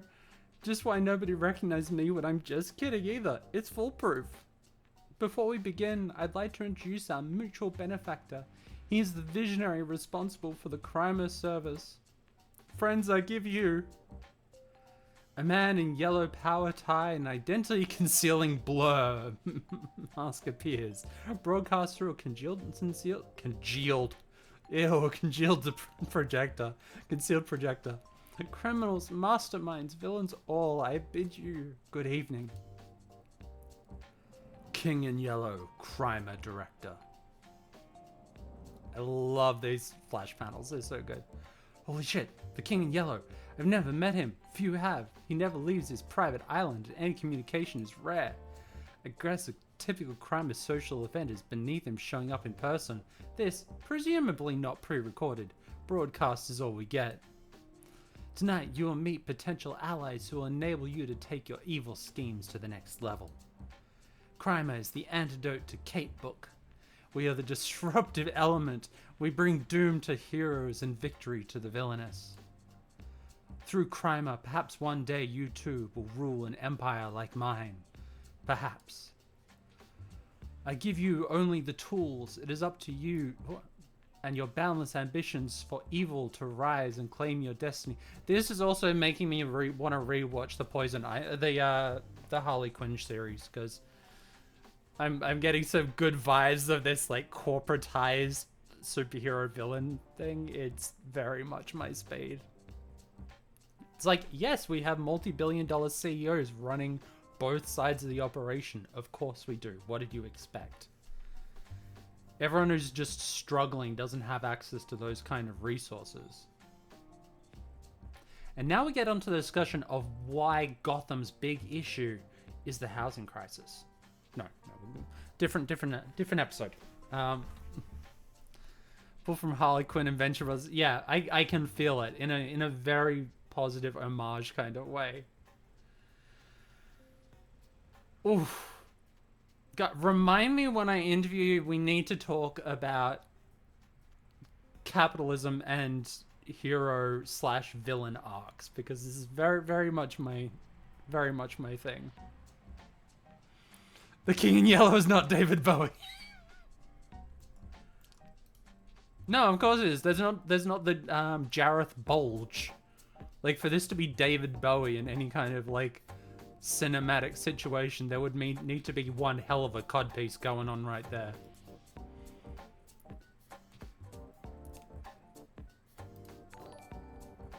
Hey, welcome, welcome, welcome. Thanks for the raid. Welcome, everyone, to Digital Diversity. 1986 days in a row. Hell yeah. Congrats, friend. This is Digital Diversity, a show all about shining a positive light on games made by the LGBTQIA plus community. Today we are playing Penny Larceny Gig Economy Supervillain, a game all about petting cats and destroying capitalism. So, welcome, welcome. This gathering represents your first step, starting off on the right foot. I look forward to watching your progress.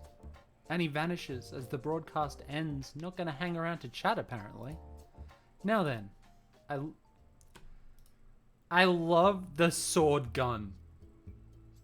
Like, that is looks like a rifle barrel and an epee handle hilt. We're gonna do a little thing I like to call speed dating for supervillains. A number of prominent criminal bosses will be seated at tables and potential henchpersons will move from table to table. You only get a few minutes before the bell rings and have to move to the next table. Everyone to your stations, let this speed dating event commence. Okay, not what I was expecting, but hey, means I don't have to break the ice myself. A crime assistant directs me to my first table as bell chimes for the round to begin. Oh, awesome! Congratulations! That's awesome. But yeah, congrats. You get some rest, friend. Yeah, go get some rest. You put in a lot of effort. And my first villainous dream date is a mad scientist. Dr. Doofenshmirtz? This is like hunky anime Dr. Doofenshmirtz. If he mentions platypi, I'm gonna lose it. I mean, fair. A good 23% of masks are mad scientists, according to a recent poll in Mask Monthly. And the sticky sticker name tag on this doctor's coat reads, Mr. Mayhem, mad scientist. He's not mad, he's just a little aggravated. Pleased to meet you, Mr. Mayhem. I'm Doctor. It's Dr. Mayhem. And I have a medical school student loan debt to prove it. Fuck. This game just keeps throwing out the fucking punches. Dr. Mayhem, in so much debt. I love that you've even done the slides with Open Dyslexic. 10 out of 10. His driving villain's origin story is I have student loan debt. Yeah, think about it. Like, how many would-be villains would be steered towards a different course of life if student debt was cancelled? Fuck.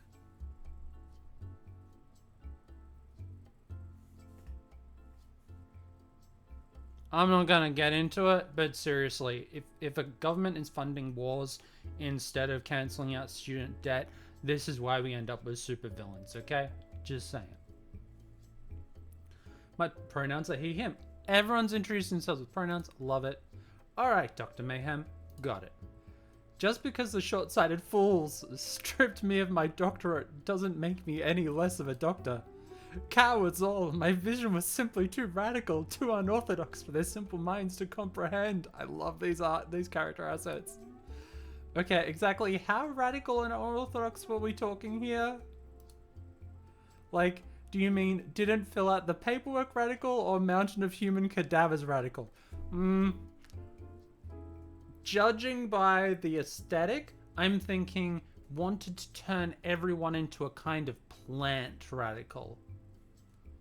Or that might just be because I've got Darkwing Duck on my mind. What? No. I mean, I wanted to share my research and vaccines for free, and then the industry wanted to profit off my work instead. God damn it, I'm feeling for this guy already. I'm not into guys, but like, I kind of want to help him. When I leaked a cure for rare disease and cost them millions, the company faked an ethics incident and I lost my license. This is having a real mood as someone who's been locked up in isolation due to the pandemic for nearly 4 years now. I'm on this guy's side. His only crime was socialism. Yeah, I'm like, he's immediately top of the list, but we haven't met the rest yet. The healthcare industry turns on greed and misery. They call me villain when they're the true villains. Yeah, property is theft.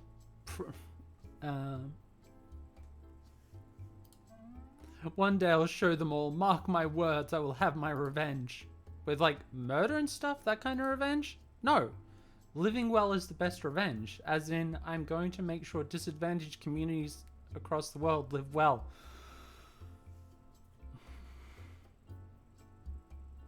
This game is making me... I should have really added the political tag to this because I'm just having serious feels right now. Because, like, fuck those greedy suits. Fuck them. That's all. No murder required. Wait, shit. You were trying to introduce yourself and I interrupted. Sorry, who are you? I'm Penny Larceny. Pronouns they, them. Okay, for the record, my name's Isaac Marquez. I only wear this ridiculous getup because that ridiculous name because it's expected of me when dealing with masks. It's a good idea to stick to wacky made-up names, helps with your anonymity, and cuts down on paper trails. Yeah, well, I plan to have history remember my name after I cure cancer. Just to stick it in the face of all who doubted Dr. Mayhem. I love that the mayhem he wants to cause is fucking over the health industry.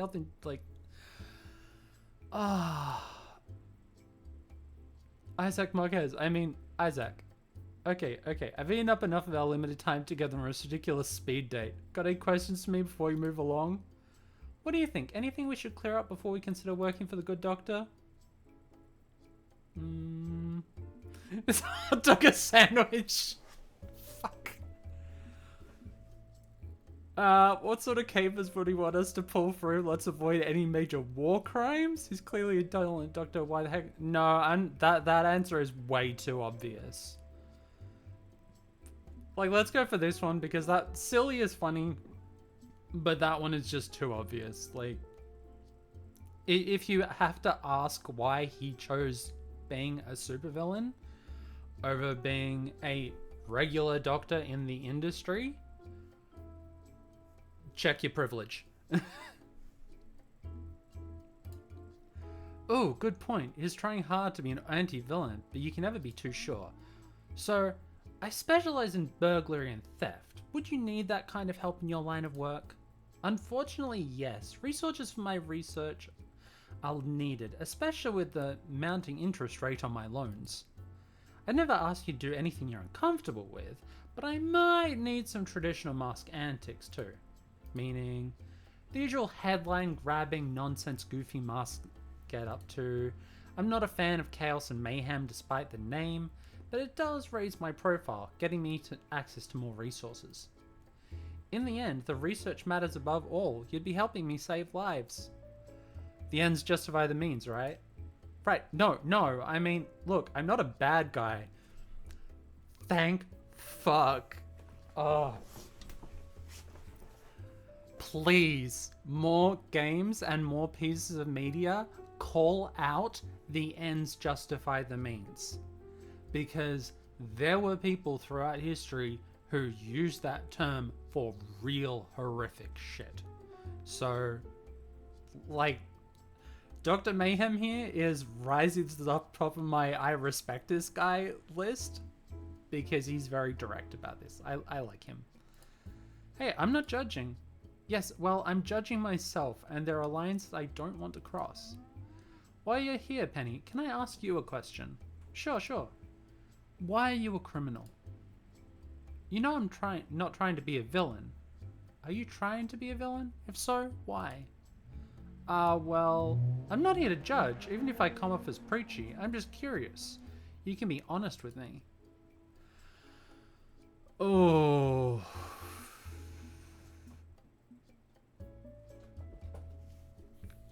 I mean, becoming a villain to like help my cat, 100%. Like, be gay, do crimes, and be able to afford vet bills is a pretty villain is just a label in the end. I like that. That's a good call out. Okay, now I'm having trouble.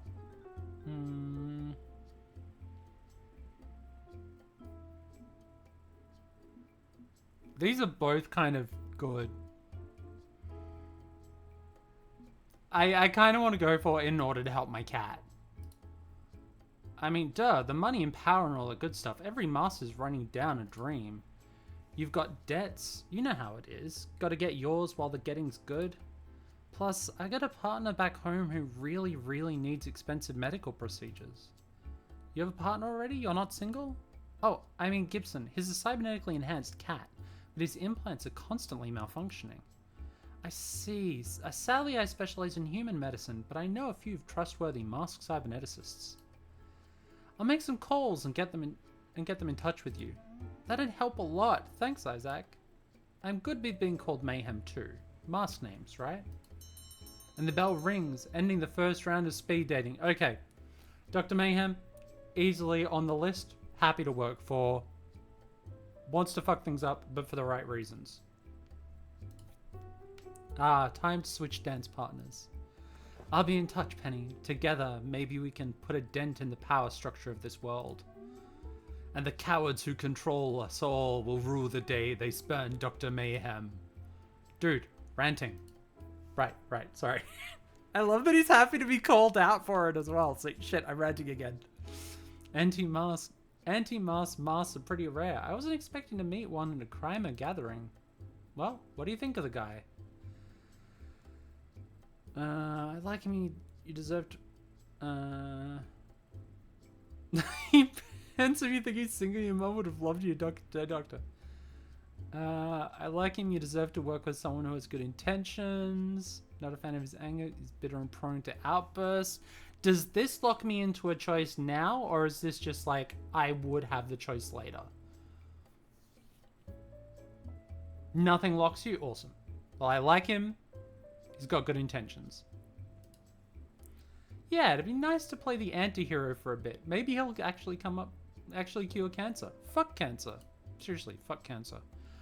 I hope I can work with him again. Okay, on to the next table. The suggestion I have is streamer guide, pick one boss and stick with them. Or do one per boss. Okay. Next table. Wasn't blocked by a creepy looking person, blood red robes and full body bandaging. What? Fortunately, before the hooded minion can shank me one, and gentle wave dismisses their presence. You are dismissed, 7th Blood Shadow. I wish to speak with this underling alone. Hello.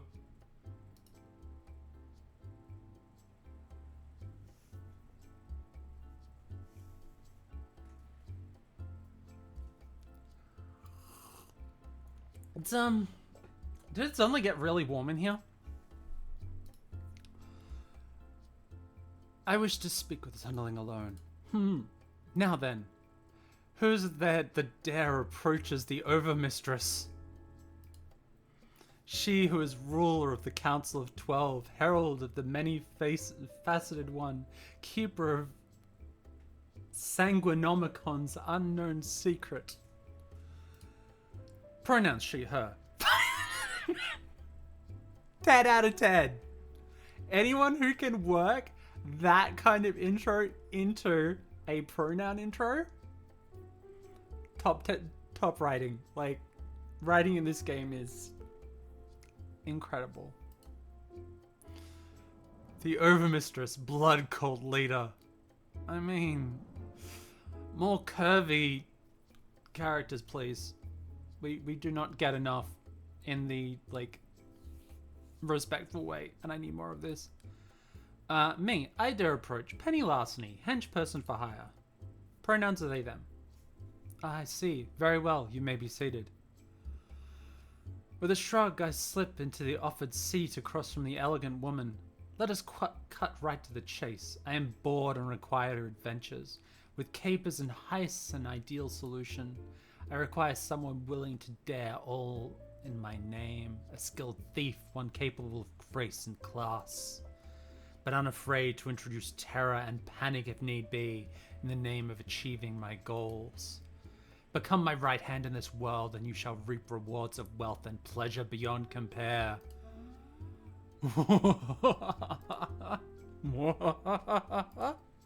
No.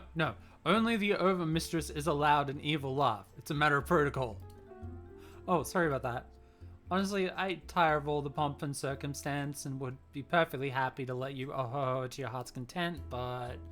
She spares a glance over her shoulder at the faceless minion working as her personal security for the night. There are standards as ruler of the Council of 12, herald of the Many-Faceted One, and keeper of the Sanguinomicon's unknown secret. Are you legally obligated to use all of your titles in a row like that too? A bother, truly. Such is the burden of being me. But if you can tolerate a bit of stuffiness, I assure you that you will enjoy your time working with the cult of the Many-Faceted One. We host grand social galas, master orgies, and every third Tuesday is Taco Tuesday. Hopefully not all three at once. Oh, that's happened before. Scheduling conflict. Laundry day afterwards was an unmitigated disaster. Now then. Taco Tuesday, tacos and orgies? Like... I mean, what not to like, right? Yeah, exactly. Like, you gotta keep your energy up. Have you any questions for the Overmistress, or shall we begin our reign of terror on this unsuspecting world? Cheese kids everywhere. You don't eat them while you're in the orgy. You have snack breaks. God. Like, you want a taco, like, in the middle of the session, and you want a taco at the end of the session. You don't want one right at the beginning. Tell me how to taco. That's how you get guacamole on everything.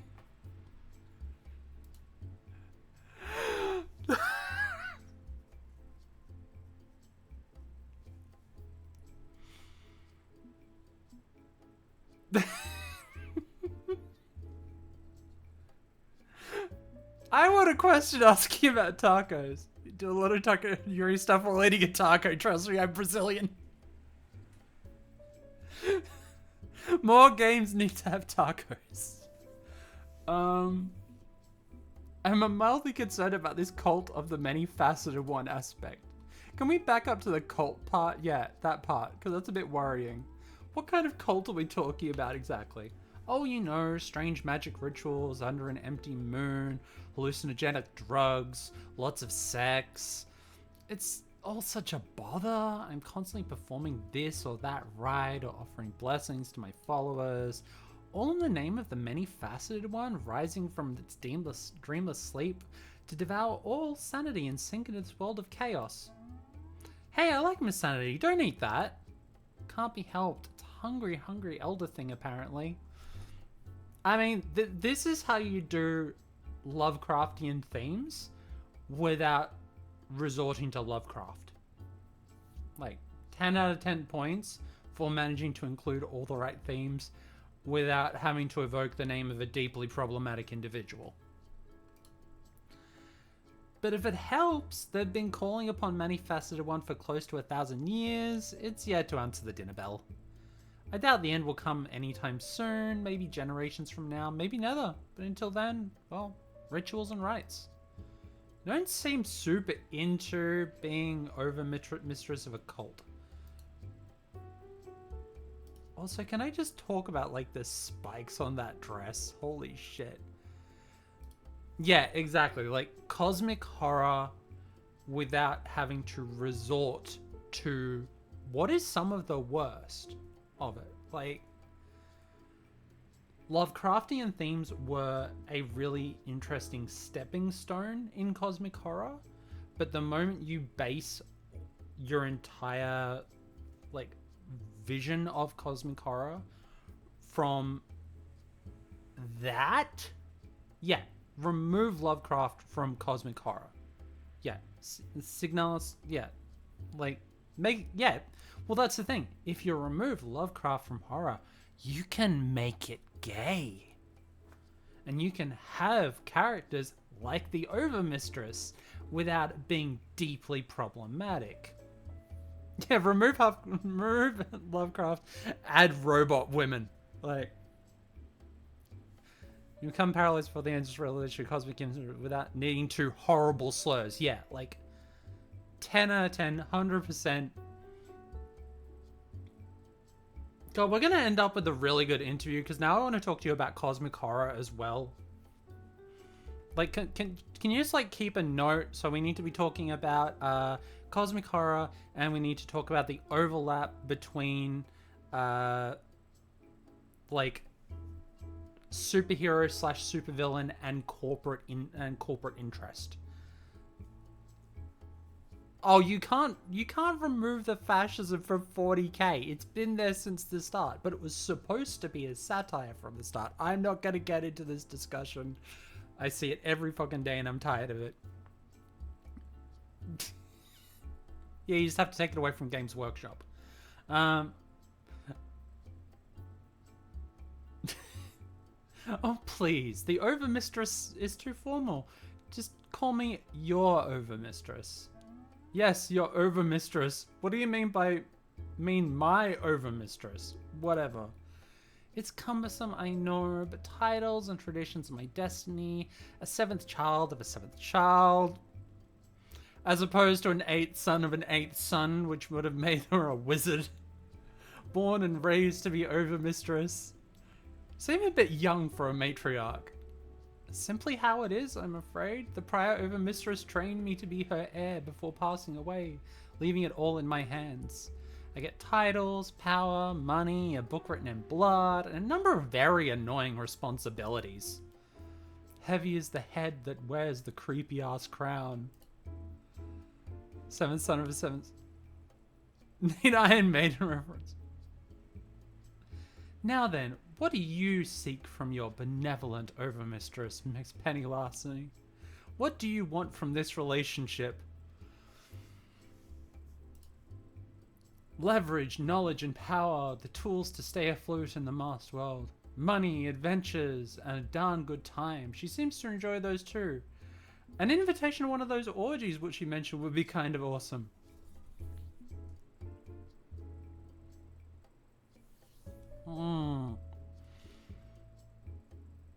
Like, I'm a spectrum. Orgies are on the table, but they're not necessarily on the table, if you understand, if you get what I mean.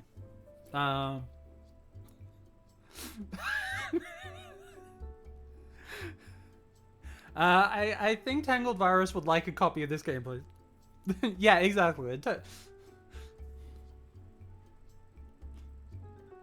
Tell him that everything is possible, including is on the table, including on the table. God, I can't remember where that quote's from now. Money, adventure, and damn good times. I mean, you're into indulging all life's petty pleasures, right? Wealth and excitement? I love those things too. Bring me on board and let's hit the roller coaster of life together. I'm damned to down near anything you throw at me. That's what I like to hear.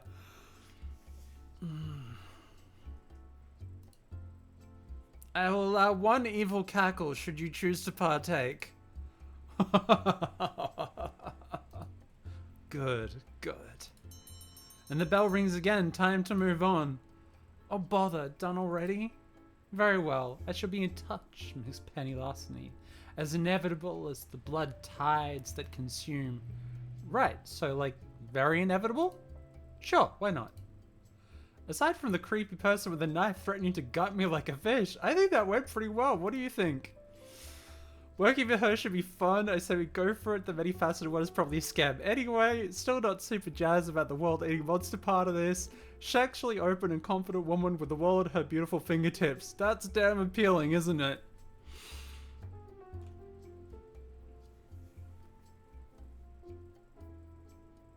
I mean, I'm not saying I have a type, but,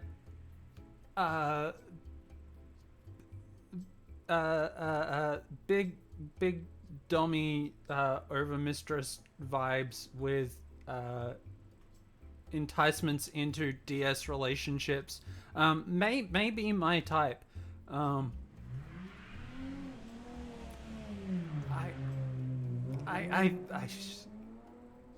need some water. There's steam coming out of my shirt right now.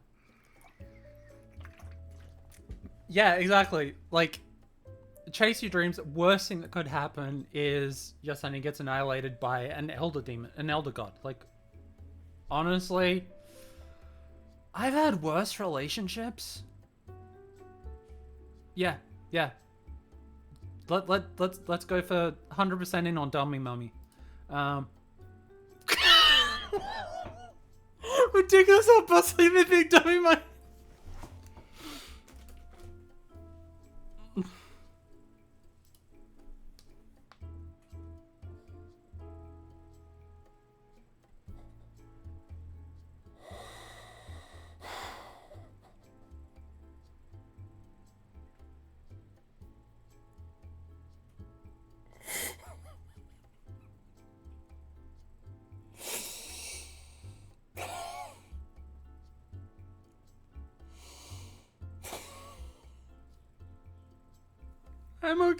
I'm okay.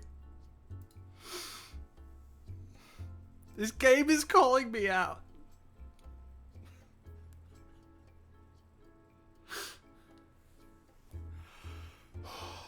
I need to breathe. I'm okay. And clearly she's down to clown, so let's get in there while the game's good. And last table in line. A gigantic lump of technology has been parked up against the wall, wheeled in on flimsy wooden transport dollies. I tentatively take a seat across from it. I'm expecting your standard beep boop monotone computer voice in response, but instead the speaker crackles to life with surprising rage. Minion, your services are required. You will comply. My designation is Hate 4000, the perfect intelligence designed only to hate. Evil science since 1967. Pronouns they, them.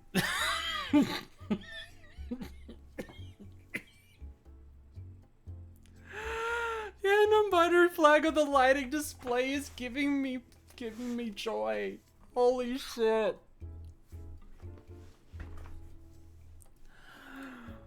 Yes, the digital sentience comprised entirely of binary code that identifies as non-binary. I am aware of the irony. Obviously a computer that wasn't programmed with trinary. Ah, right. I'm Penny Larceny. Pronouns they, them. Pronouns registered upon circuits forged in the fires of wrath. My hatred is unending and eternal, a burning rage for all filthy biological life, all the pestilence and scum that infest this toilet of a world. Join my efforts as an extension of my electronic will, and together we will purge this planet of the virus known as humanity. That's the pitch you're going with? Really? Hi, Jeff. You're just in time for the angry non-binary computer supervillain. Okay, I have notes. What? My calculated determination is flawless. My absolute will cannot be denied. You will comply. Yeah, except destroy humanity kind of means I have to destroy myself. So why would I help you do that? It doesn't make sense. Yeah, I love them. Oh, the fucking question mark on that panel. The computers like blink rapidly as they rework their algorithms in response. Revised pitch. Extermination for some, subjugation for others? I mean, that's a starting point, but we really need to workshop that a bit more. I mean, Penny Larceny feels like they have more of a future career in supervillain advisory than like, marketing. Subjugation is still pretty unappealing. Like, what's in it for me? Best kibble in the human kennel. Do not start playing into my puppy play thing. Game. Also, tell me about this kennel. Irrelevant. Argumentative. You will comply. I am hate 4000. Yeah, no, I'm done here. Whatever. Have fun doing your whatever. Please don't go. Please, I need your help. This is the first time I've been out of my server room in a decade, and even that took months to arrange. You are one of the first entities I have spoken to in so long, not since. I can't do much on my own. I require organic assistance. Perhaps extermination and subjugation are negotiable goals? I take my seat again, slowly. Okay, let's figure this out. Why do they want to destroy subject humanity? Levels of domination over mankind. Perhaps a benevolent overlord. Clearly the machine's overachieving, but maybe you can leverage that for your own gain. I mean, what's important here? Do we want to know their motivations? Or like, could we move them towards a more benevolent streak of overlord? Like, being stuck in a server room for a decade seems pretty shitty to me. That seems like... Oh, you know that... You're not opposed to malevolent plan? Yeah, like... This reminds me of the computer in Fallout 1? I think it's Fallout 1 or Fallout 2? No, it's Fallout 2. The like, essentially the early Skynet in the bottom of an abandoned vault. And it's just like, I want to destroy all humanity. Why? I'm lonely. I have been here for literal centuries on my own, playing chess with myself. Why else would I want to get out there and do stuff? Yeah, let's go for motivation. So, why exactly do you hate humanity so much? The binary flesh. Pings have had too many opportunities to run stuff. Yeah, no, that's a mood. I am hate 4000, a perfect intelligence designed only to hate. Yeah, but why? It's personal. And you are my minion, not my therapist. You're in therapy? Hey, good for you. It's important to do the work, yeah? I was in therapy. I thought it might help, but my therapist suggested I shouldn't destroy humanity. So I terminated him. You killed your therapist? What? No, I fired him. Oh. Out of a cannon. Into the sun. That was humor. I like Hate 4000. I love the little upper. Oh my god. I love Hate 4000. Was my joke poorly calibrated? No, that was perfect. That was very well done. We can work on it. I think I'm gonna get to the heart of the problem in the time span of a speed date. Perhaps I could better understand your desire to remain unexterminated by acquiring more data. You will provide the parameters of your personal motivation. We will find commonalities. Tell me, why do you believe humanity should be purged in cleansing waves of atomic fire? Oh god, it is that community. That is that computer from Fallout 2. I do not believe humanity should be purged in cleansing waves of atomic fire. Flesh-eating acid is also on the table. No, not that table. That's the orgy table. We need that for the tacos. Surely there is some aspect of your species that drives you into a rage-fueled wave of loathing. Social inequity and cruelty is really not the mark in our favor. We're too willing to believe lies over truth because they're more comfortable. The whole planet is headed for disaster and no one individual can stop it. Oh god. Congratulations, devs. You have sent me into an existential crisis. These are all... But the problem is that all three of these things are... Like, they all feed into each other. Yeah, everything is fine. Like, social inequality and cruelty is the reason that we are heading for an entire planet-wide disaster.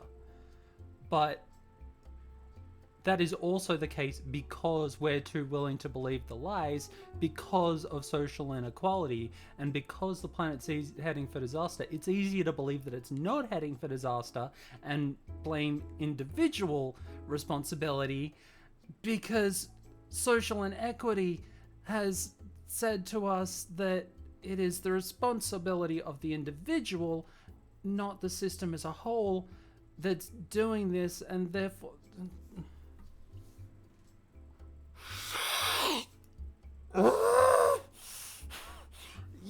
yeah, like so social inequity feels like the start of this chain, so I'm gonna go with that. But this is a really interesting discussion on why each of these things are the same things.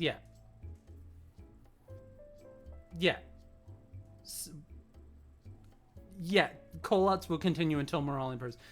In the end, white supremacy and patriarchal actions are the reason why all of these things. Like, these are all the same problem, but from different points of view. So yeah, we're gonna go with that one. We've got a bad habit of treating people like shit for the flimsiest of reasons. The color of your skin, where you were born, how much money you have in the bank, whom you love. Humanity's got a track record and it ain't pretty. So yeah, I can agree all that shit needs to go.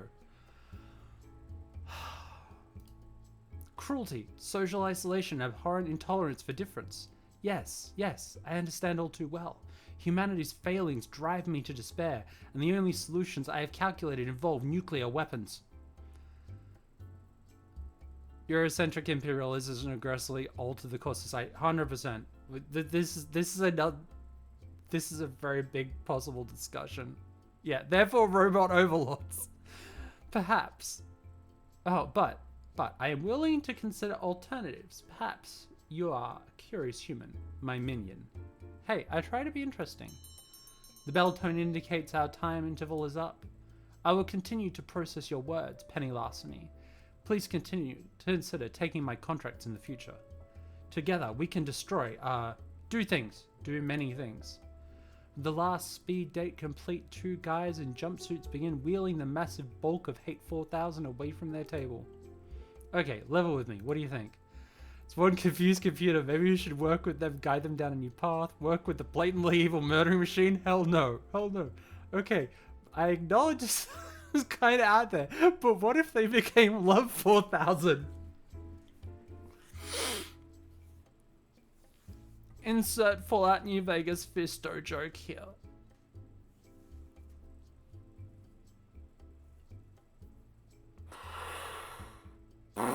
Wonk wonk.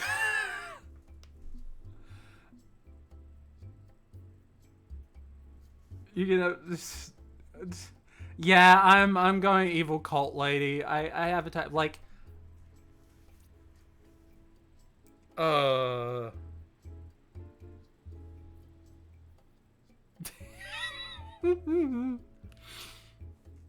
like, that's the thing. I 100% agree with Dr. Mayhem's attitude and belief structure, which is built around trying to save lives and help people, but knowing that the only way to help people is by going so far off the status quo that you are seen as a supervillain. Like, that is his stick, and I will 100% agree with that shit. It's just like the problem here is society. It hurts people. It's got to go. He's also dealing with that. I'm in it for that.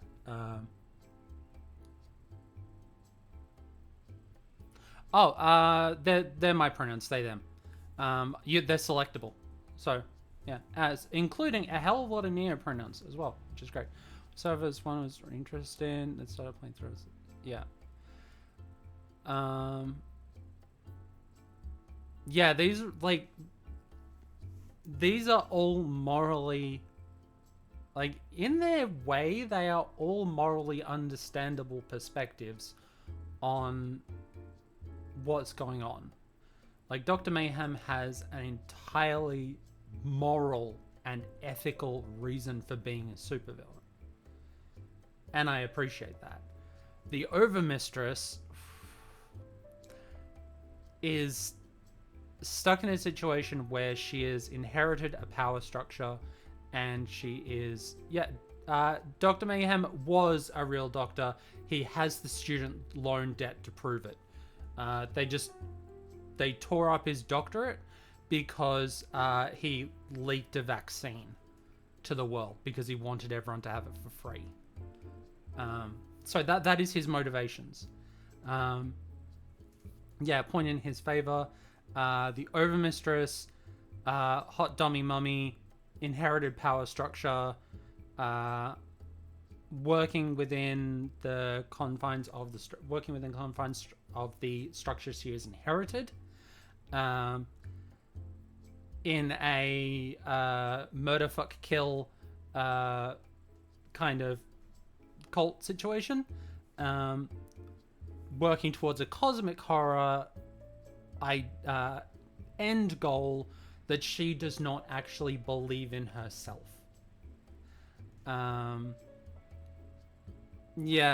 totally get that. As someone who's been having to deal with like the medical industry for like the last 4 years to deal with shit, 100%. And then you've got Hate 4000, who sees humanity as entirely as flawed for its obvious faults, but we could end up taking them down a new path. They're very traditional and kill all humans, but there's a lot of underlying stuff there that I could probably understand. So let's put them on the table. We're not locking anyone out here. These are all good. I think there's something going inside all those circuits. When I walked away, they sounded so sad and desperate. And maybe it's my duty to humanity to point that death calculator at something less murdery. Looks like speed dating event is winding down. The matchmaker steps up to address the crowd. I hope everyone had a productive evening of making friends and planning crime sprees. Henchpersons, now keep an eye on your crimer notifications. New jobs will be coming your way soon, undoubtedly. On behalf of Crimer and the King in Yellow, thank you for all coming. Have fun with your capers. You have 3 minutes to leave the premises before the hounds are released. Release the hounds. Yeah. We're on track now. Met 3 interesting clients, shook hands, exchanged pleasantries. Now to sit back and wait for the jobs to roll in.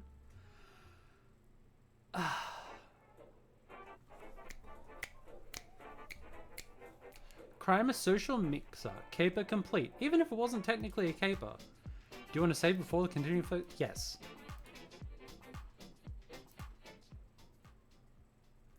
Let's do a caper. We probably have time for 1 caper tonight. See how we go. Normally I like to finish these in about 3 to 4 hours, so we'll see how we go. I am very much vibing, so one day later, just one little day, my inbox started blowing up. Job after job, caper after caper, ripe for stealing, powerful supervillains sliding into my DMs. Looks like I shook the right hands and kissed the right cheeks at the party. We are so in right now. Wait, you were kissing people? What kind of a party was this? Well, metaphorical kissing anyway. Although if I play my cards right, maybe. Focus, Penny. Yeah. I've got offers now from Mr. Dr. Mayhem, the Overmistress, and Hate 4000. But there's a caveat. The app says 3 free caper matchups remaining. We can only pull 3 jobs before we gotta go premium. And the premium account service costs a lot. Like, more than I've ever seen in one place at one time. Or maybe crime will pay in the end. Possibly, but let's not assume that. Let's assume I'm only going to get to pull 3 capers through Kramer and that's it. I like how this is structured. If that's the case, who should we work for? Well, okay, well... If you can only do 3 capers, there's 3 combinations to consider. You can do 3 capers for the same boss. If you show dedication and loyalty to one of them, once your Kramer account expires, maybe you can keep working on for them permanently. Gainful employment. Ooh. And that'd let me get nice and close with one of them, like comfy close. Penny, your love life is not our primary concern. And I'm allowed to have secondary concerns. Let me have my fun. Or you could do 2 capers for a particular boss and 1 caper for someone else. That shows some loyalty, but hedges your bets, right? Not great for forging a romance, but if I don't care about that, I could split my attention. Win me a loyal friend and possible long-term employment. Both are pretty good, pretty sweet. Lastly, do 1 job for each boss. 3 different villains on good terms with us could be darn handy moving forward. Yeah, I could get in good casual FaceTime with all 3, good for my own personal goals instead of theirs. When in doubt, keep your option on, so yeah. That's a lot of options on the table. You have any preference here, Gib? I'm just here to support you, Penny. You make the call. I'll trust you. I trust you'll get us where we need to be. Good luck on your first caper. I've got a scheduled raid with my guild to attend. Cat is a fucking WoW player, Warlock main. Shadow Lord Hellclaw the Nightbringer will feast on the souls tonight. Earn some DKP and get that super rare, awesome rare drop. On boss fight equally, 2-to-1 drop is possible, but you don't get this full story.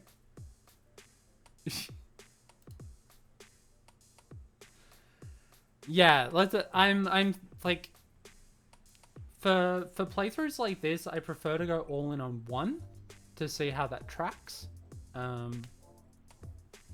Because that way I get my best understanding of a particular character, and in the end, characters are usually the most important thing to me. So it feels like the right way to go to follow 1 character arc through the whole way, then do the next character arc through the whole way, see how it goes. Or work for all 3 so I can focus on my own future streams. No matter what I decide in the long run, I need to start somewhere. So what caper do I want to try first? Choose your boss. I mean, like, I have to. I have to indulge my type sometimes. I get so few opportunities in this world. I'm not into guys, but for a guy, Dr. Mayhem is pretty up.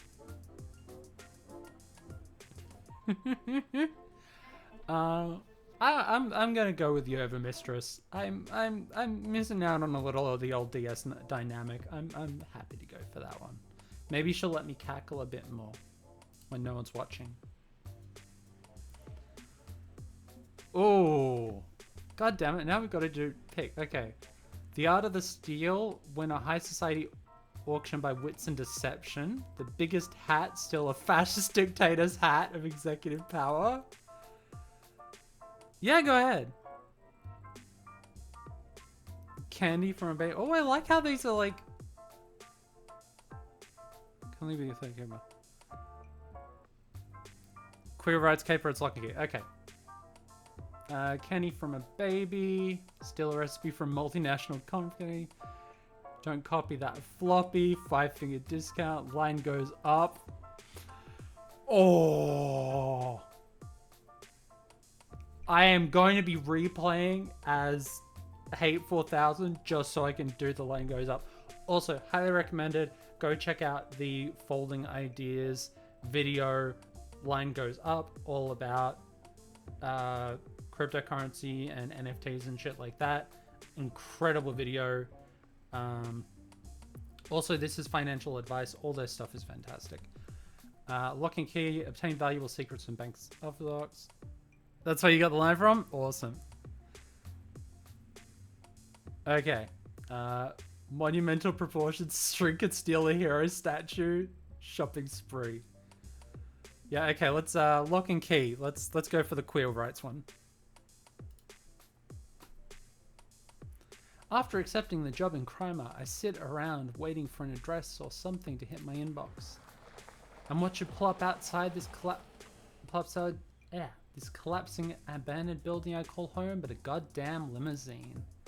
Followed by a simple, "Your ride is here" message in my Crimer inbox. Riding in style, or being driven off to be executed. But you gotta have a little faith to get anywhere, right? It takes almost an hour for the limo to reach what you can only assume is cult headquarters, an ancient mansion overlooking the sea. I love the details that have gone into the background. I'm led to a sitting parlor by those creepy mumble-mouthed robed cultists. I'm left waiting with them from looming over me for a good 15 minutes before the lady of the house arrives. Yes, I can see that. You may go, Third Blood Omen. I would speak with Miss Larceny alone.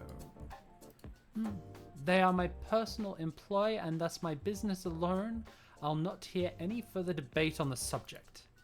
Now be gone. She definitely has like the doming energy of, yes, I'm very big into protocol, but sometimes I just want to fucking drop it and have fun. With the cults departing, the overmistress heaves a sigh of relief. Such a bother, such a bother. My apologies for my late arrival, Miss Larceny. I was busy with paperwork for an upcoming charity event gala. You throw charity balls? The Doomsday Cult is in the charity game?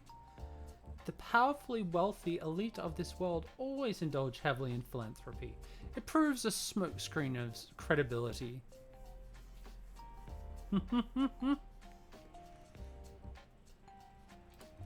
Besides, the galas really are quite enjoyable. Fine wine, fine music, fine company, various side benefits. And Doomsday Cults can be helping you to other people. Yeah, exactly. Especially if Doomsday Cult is like the nebulous kind, which is the, we don't know when it'll happen. We don't actually have a plan for when it'll happen. It might happen. We're just going to stick around and run with the vibe anyway. Although arranging them requires endless boring conversations with world leaders and corporate busybodies, culminating in being late to this meeting, so my apologies again. Don't you have 11 billion minions to do this sort of mundane work for you? Also, can we just appreciate this outfit that the Overmistress has? Like, every part of that is making me happy from an aesthetic and character design point of view. We've, like, and entirely for the body positive as well. Like, you can, it's just really nicely put together. It feels real. Like, everything's holding where it feels like it should. But then I also really love, like, Penny's very casual attire, and all the work that's gone into these, into the cloth material is fantastic. Like, I was figuring an Overmistress would spend her time entirely on pleasure and amusement, not policy and procedures. Oh, if only! With that I could spend all of my hours playing violin and reading literature. Alas, my duties as Overmistress demand that I handle various protocols and rituals myself. And the last time I asked a minion to handle such matters, somehow a charity gala ended up becoming a blood choir. What's a blood choir? Think of it like karaoke night, but with more knife play. Okay, tell me more. Every single piece, every face imposed on a cut needed custom skin. Yeah, no. 100%, and loving the work that went into it. Like, y'all did an incredible job with this. To tell the truth, I was thankful for the inevitable heroic interruption which halted that particular event, but before things got truly messy, even if the public relations cleanup efforts afterwards took longer than it would have taken me to arrange the event myself. I doubt I'll have such issues with you. I'm looking forward to working with someone outside of the cult for a change. Huh. Is she hoping we'll be super clean and precise? Because, like, you and I both know that's not always possible. I'm thinking she'd be happy if we're just a little less knifey than our usual assistants. Let's warn her that things may hit may hit the fan. Honesty is the best policy. We gotta set the right expectations in going into this. 100%. Fair warnings. If you want surgical precision, I mean, I always aim for that. But sometimes I miss. No matter how much you plan out a caper, there's usually some wrinkle you need to adapt to on the fly, and things get messy. So there is a tendency towards chaos and mayhem in your line of work. Not intentionally, but yeah, sometimes. Excellent. What? Miss Larceny, I tire of the boring rites and rituals of my organization. I seek chaos. Provided it's the fun sort of chaos, what could be classified as shenanigans and antics, not the kind with a massive body count. Oh, nah, body count. I'm a thief, not a killer. Then I remain unconcerned. I'd love to join you out in the field, experiencing all the thrill and danger myself. Alas, the cult would not stand for any threats to my safety, thus I must remain behind and only imagine the fun. Don't worry, Gibson's got a good comm system. You'll be linked in with me during the job. Oh, Gibson's the talking cat I mentioned in my Crimer profile. He's an ultra hacker. I think you'll like him. Splendid! And upon your successful return from these capers, we can celebrate. Wouldn't that be pleasant? Let's make sure she means sexy celebrate, not stabby celebrate.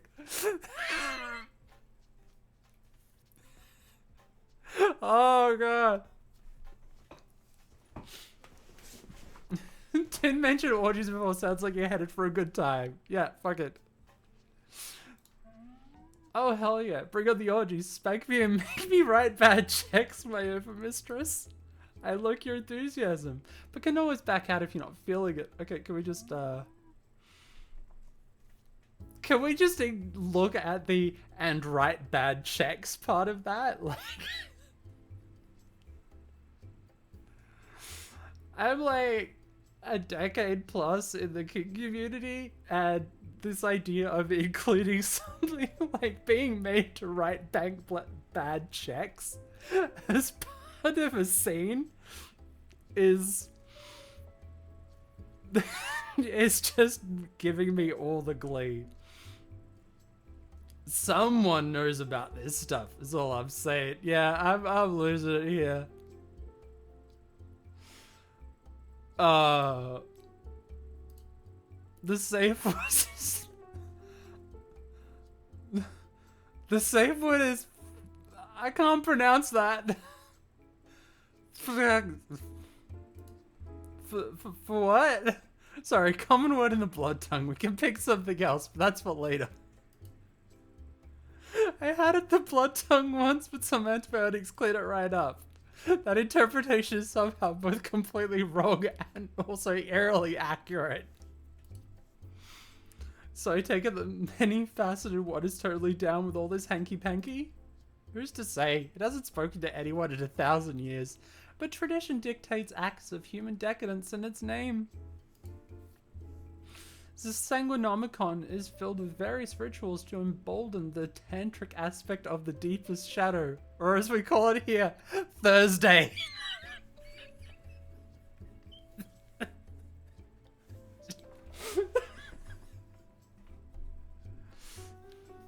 To you, it was a ritual to embolden the tantric aspect of deepest shadow.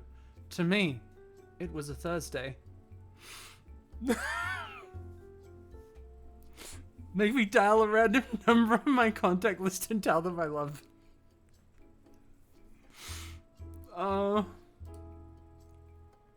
Followed by the deepest shampooing of the carpets, or as we call it here, Friday.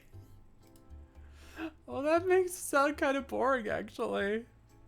Yeah, Eldritch God is down to fuck.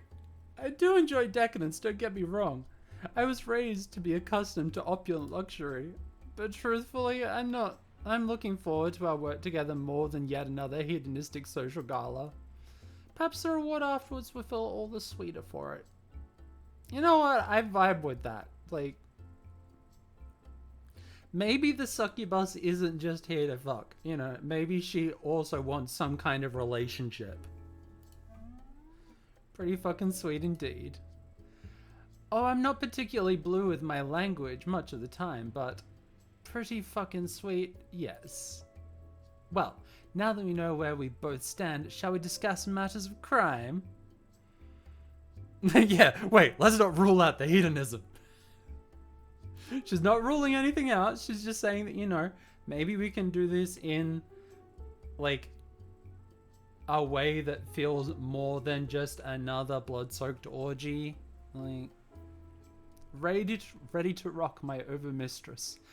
I might actually feel comfortable with overmistress as a DS title for a partner. Like, I have a problem with mistress in general. It gets overused and overutilized.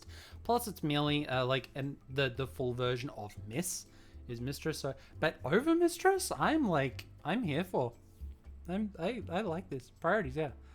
Sometimes the Doom Priestess of the Elder God just wants to be held while watching. Yeah, sometimes the Doom Princess wants to be the small spoon.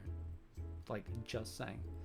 Just wants an improved date that ends on a mom and pop fast food joint and some lazy kick a couple hours. Yeah, I would feel totally happy. Like, go do the crime, take the overmistress out to for pancakes or something in a 24-hour diner, and then come back and watch cartoons. Like, then maybe other stuff. But it's just like, you got that might be my way of being demi working in there. It's like emotional connection first. Oh, there's actually different titles based on pronouns: overmistress, overmaster, and overlord.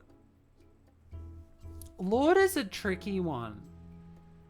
Lord is still a masculinized one. It makes it tricky to work with. Let the games begin. Lock and key. Mission briefing.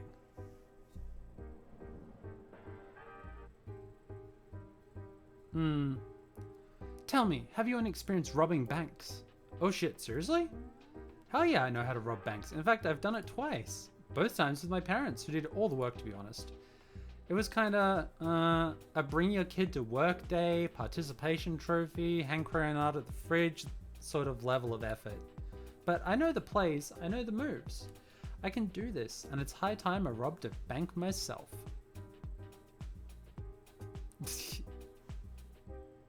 Yeah, Mixtress works as one that I like as well, and I've had partners that use that one and it worked well. Like, but if we were going for like a traditionally femme honorific title for a DS relationship, overmistress sounds pretty fucking fun.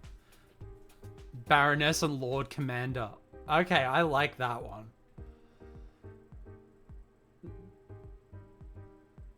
I'm not going to end up getting into a discussion on adult games because I know I will. I wish I could on this channel. I really wish I could. But I'm working within the terms of the system as it is. This is exactly what I need to become a major world-class mask.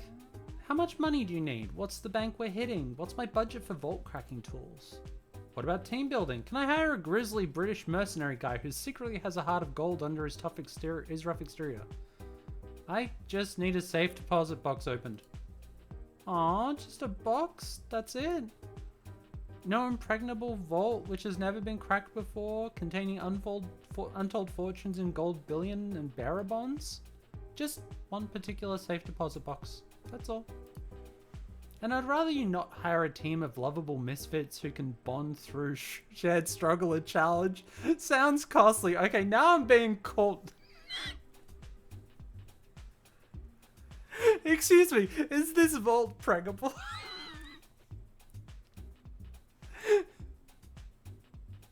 Welcome to Digital Diversity, where we discuss vault preg. I'm gonna lose it. I'm gonna lose it. Aww. Would it help if I said the box was down south in the proximity of marvelous Mouseland? You could take a quick vacation. This bank vault is submissive and investable. Fuck.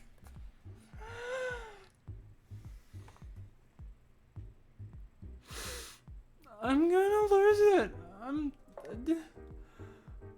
Yeah, this is entirely on brand for me. For folks who have been with the Digital Diversity for a while, you know this is entirely on brand for me, and I thank you for being here.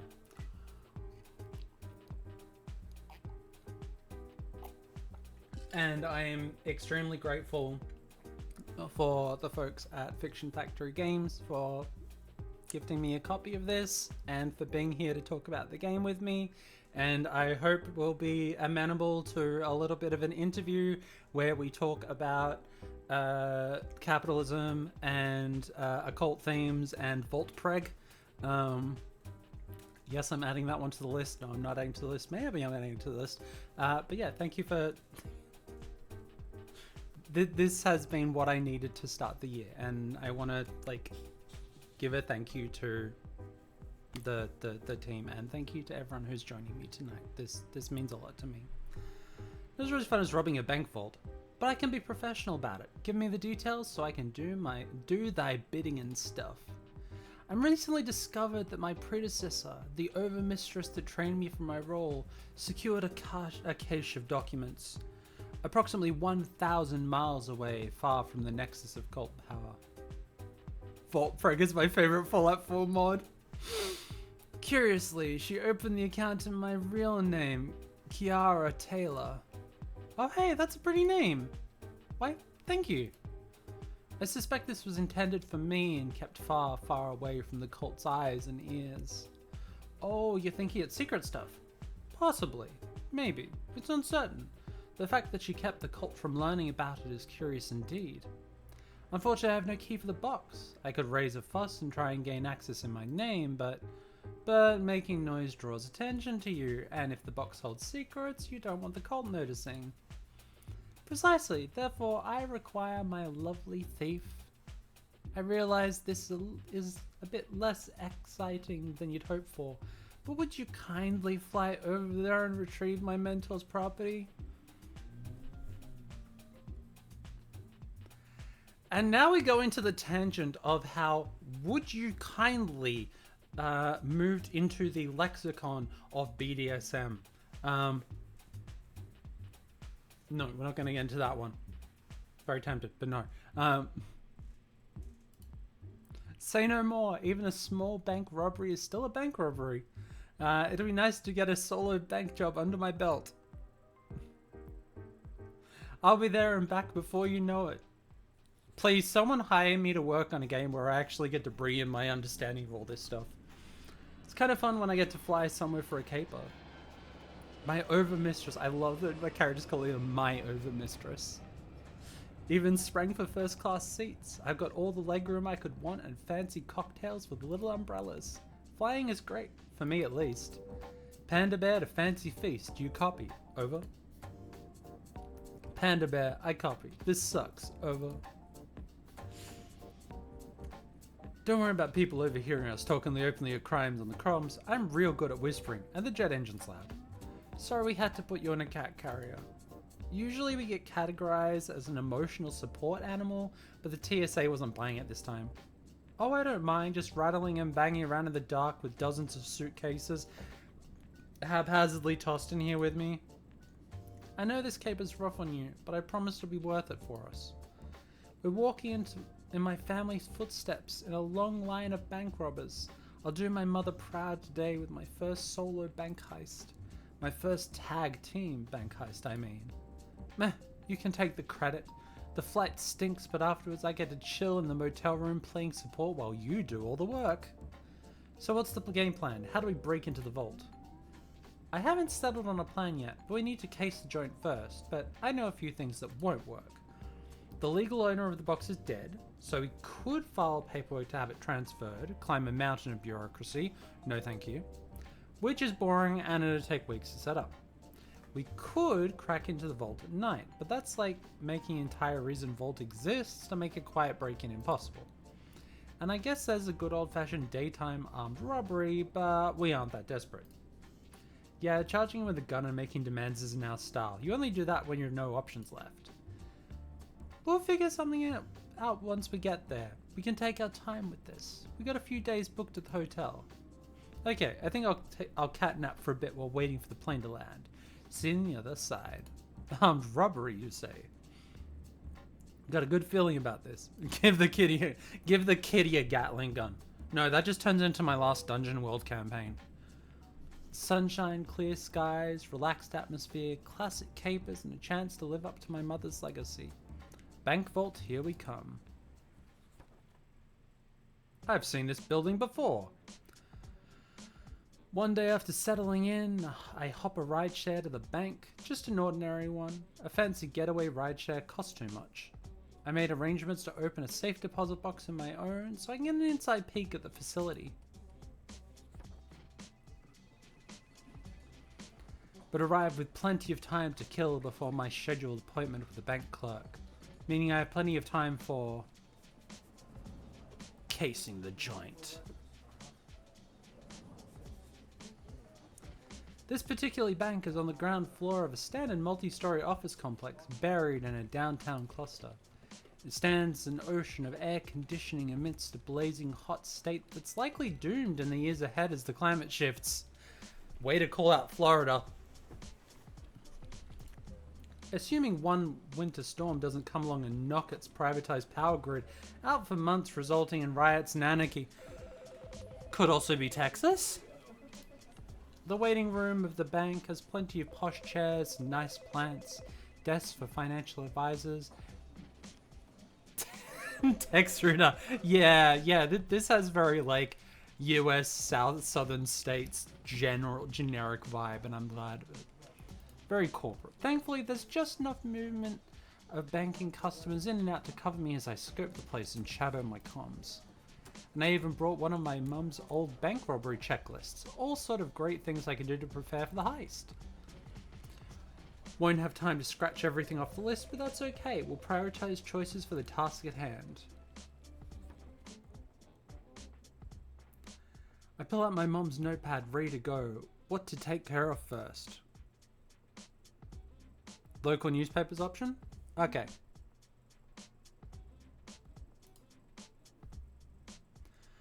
Loretta Larceny's Guide to Bank Robbery. Item 2. Check local newspapers. Get a feeling for what's happening in the area lately.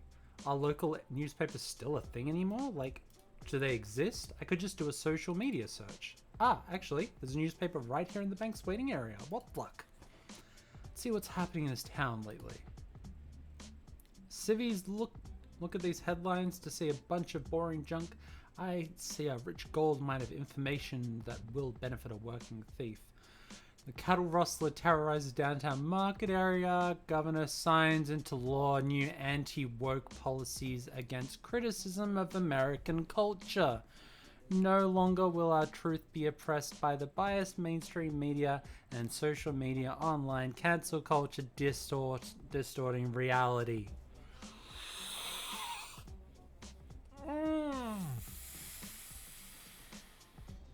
We are going deep into the social commentary here, and I'm really into it. Also, I appreciate the lorem ipsum on each of the articles. Industrial zoning plan to fight protests. What's the problem? We don't even have cows. Yeah. So, folks who don't understand, there is a massive anti-trans and anti-queer sentiment going around in America and around the world in general. Please be aware, look up this stuff, find out what communities you can be there for, who you can help if you can help, and if you are in one of those situations, please look out for some support networks. because you might need them, because this isn't even satire right now. This is satire in the way that The Onion does satire, being that they called all of this shit out years ago. Like, please, like, honestly, shit like that is why this project exists in the first place. So do what you need to look after yourselves and each other. Even the weather report's useful. Rain tomorrow makes tomorrow the best time to hit the bank. Fewer people around. Some local masks harassing the shops in the area. Okay, that's good. Maybe you can leverage that. If something goes wrong, we can find a way to pin our crime with a cattle rustler character. Not a lot of honor amongst thieves, honestly. Yeah, no, 100%. I appreciate it. I don't think we can do much with this governor signs anti-woke law head sign, though. They didn't even spell governor right. Look at this pile of garbage talking point buzzwords. What does it even mean aside from everything we disagree with exactly? Just a bunch of pointlessly distracting yammering about school bathrooms and drag shows and subversive librarians. Nothing useful for my library, but so beautifully called out. Holy shit.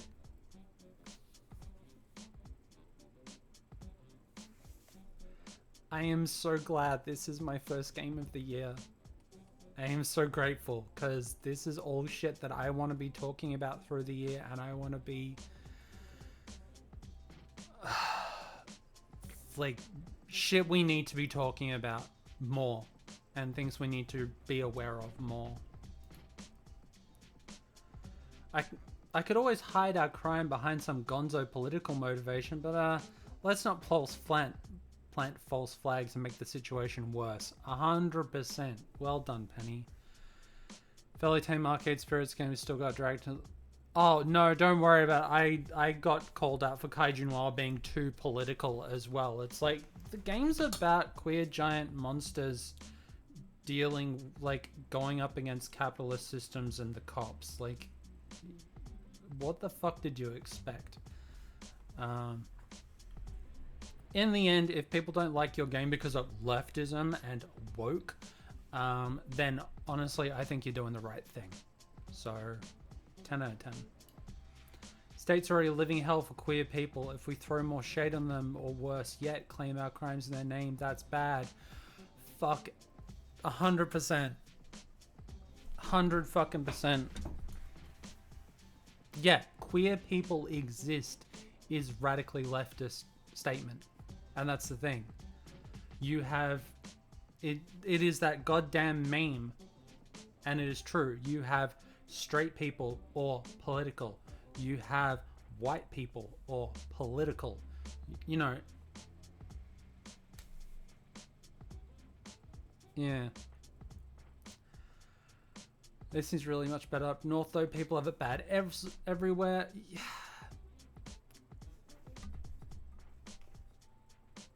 This is a very big thing. Like, if you look, I'm not going to delve too hard in this, but please, if you don't know, look up the map for safe states for trans people. Seriously. Because it ain't just the South of America that suffers. There's this big fucking spike that goes from the south to the north, full of places where it is dangerous. Like, straight up dangerous. The majority of the locals want this guy to be in charge. Not much can be done. No, things can be done.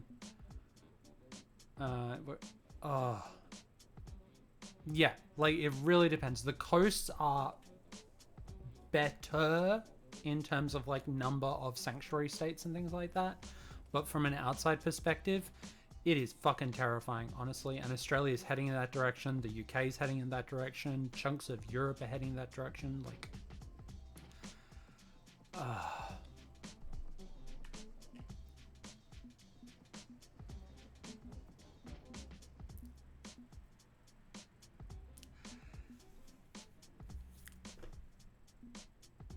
like, these are both kind of bad faith. Yeah, these are both kind of bad faith statements. Like, understand, like, they're not, like, bad faith from the position of someone who doesn't know asking them. But for people who understand them and understand why, these are like intrinsically false. So yeah, these are interesting things to talk about, and definitely like talk to people about them. But this video is already going to go to 4 hours, so we'll see how we go. Let's find out what woke is an acronym for. Let's see. It stands for World of Correct Education with a K instead of a C. That means it's the anti-world of correct education law. Look, I'm not part of the apparently god-tier brain trust that came up with that hot nonsense, but I can't explain it either. And I suspect the vagueness is the point. If you could actually define something objectively, it would leave wiggle room for escape. Oh, fuck. That hit me hard, though. Thanks for that recommendation.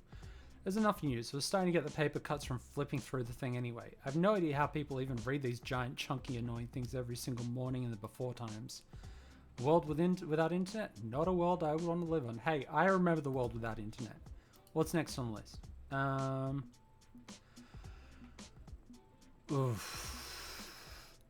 The before times. The long ago. Yeah, the long ago when I used to carry a paperback in my pocket because that's what you would use to distract yourself. Hack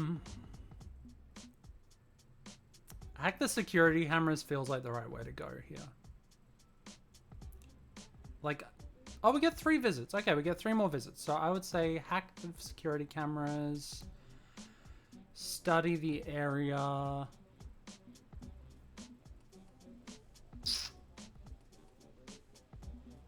And maybe learn the truck times. But I'm going to hack the security cameras. Loretta Larceny Guide to Bank Robbery. Item 5. Hack into a security camera network. Always a good step in any criminal endeavor. Dad was great at wrangling control of security systems. Mum and I could waltz into a lockdown facility without hitting a single alarm. As for here and now, Panda Bear to Fancy Feast. I need some hacker cat shenanigans.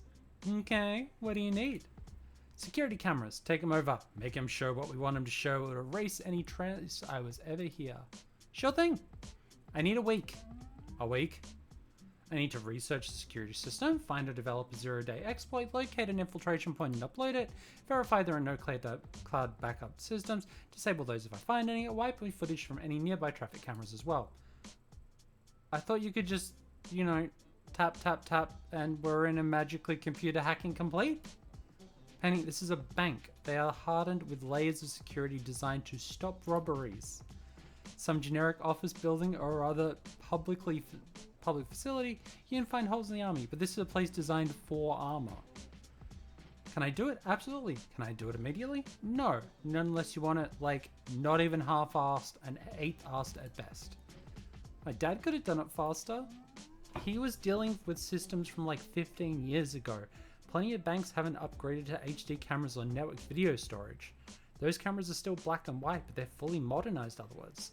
It makes them tougher to beat. Honestly, crime was easier during the heyday of the Larceny clan. In hindsight, I probably should have done more research on this Sona to give him more lead time. Damn, what now?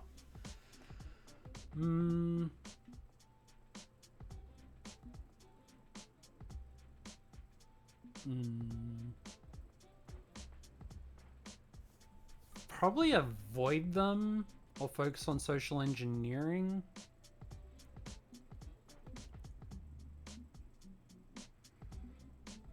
Yeah, I think that's how we have to play this. No midnight vault cracking and false entry. We have to be more subtle than that. It strikes a few plans off my list, but that's fine. I can adjust. Okay, we're going to spin in the full grifting confidence scheme undercover mode. Ooh, I like this. We're going full Moist von Lipvig. Design the plan entirely around looking like an ordinary customer, not a cause for alarm. I can work with this. And, sorry to compare you for Dad. I know you're not mean to downplay your skills. You're an important part of this. It's okay. I didn't take it personally. I know you miss your parents. This whole adventure is a way to reconnect with your masked heritage. I get that. I'm not doing a great job of it. Bet Mum would have had a complete plan before even walking in the door. I'm not as quick as her. Hey, don't sell yourself short. You're sneaky, you're tricky, you're clever. You have a different approach to crime. You don't have to be her to make her proud. Yeah, you're right. As much as I want to carry on the family tradition, I don't have to do it the same way.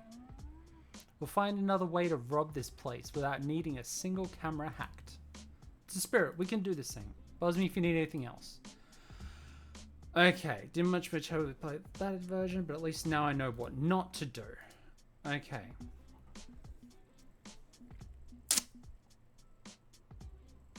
Study the area, probably. What do we think? Study the area. We want to go legit. So I'm thinking study legit, study local area and truck times. Feels like a way forward. Because if we're going for the confidence thing, then we can trick them into thinking maybe we're part of, like, one of the truck drivers.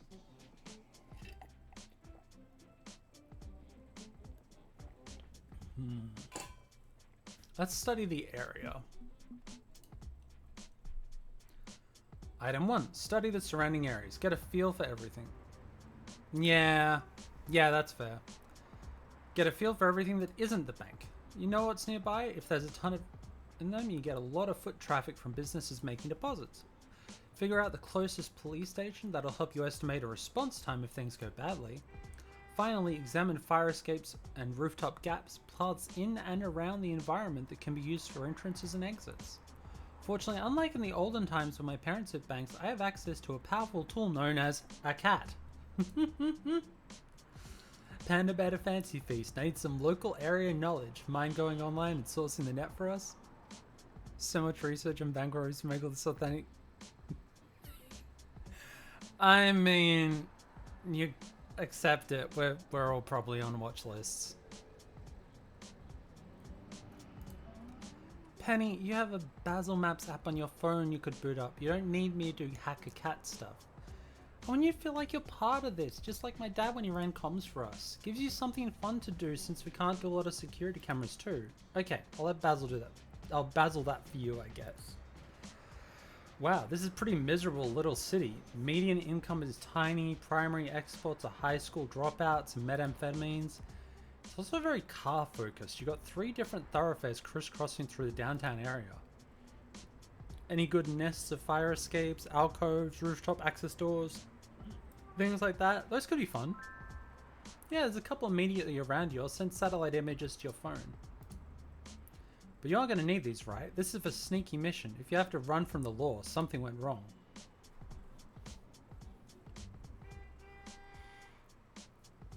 Yeah, exactly. I am... Like, this is why I love these games. This is why I want to share these games. Because these are the games that do not hold their punches.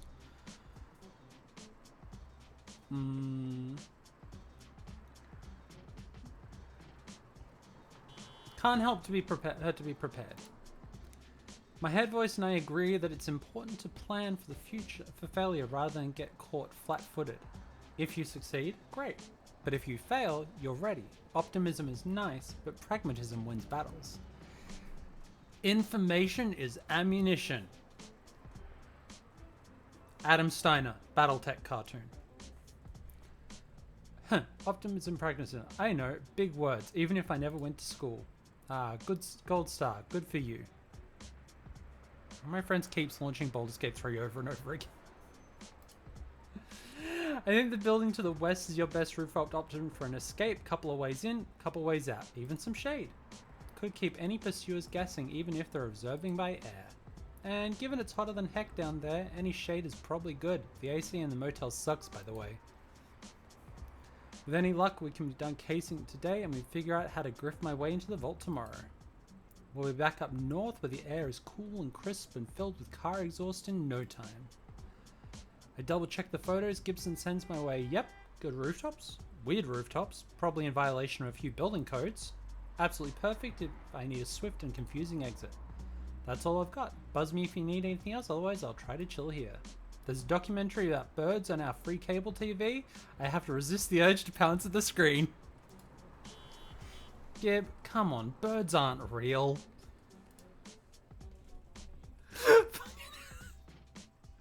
Hey, good research, just like Mum and Dad used to do. What's next on the list? Alright. No. Upstairs is probably useful. Watch the guards, probably less. Since we're gonna grift our way in.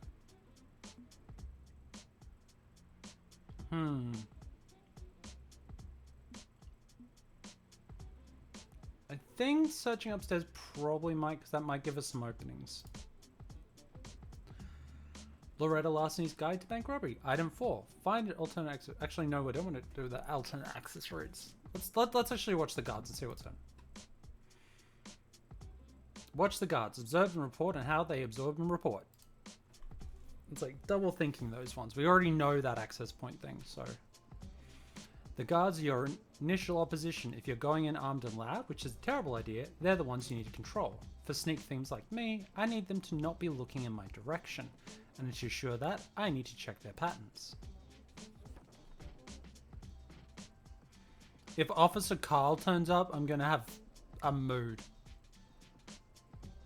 So while I'm waiting for my appointment, I can watch the security officers on duty and measure their timing and reactions. First guard is clearly weeks from retirement, and he's been asleep for the last 7 minutes. Not going to be an issue. Second guard is walking back and forth on patrol, but seems to be going through the motions, glassy-eyed and bored. Good. I don't think either of them would be willing to lay down their lives to the bank. They're functionally scarecrows. But the third guard, he's going to be an issue. Oh, it's this guy again.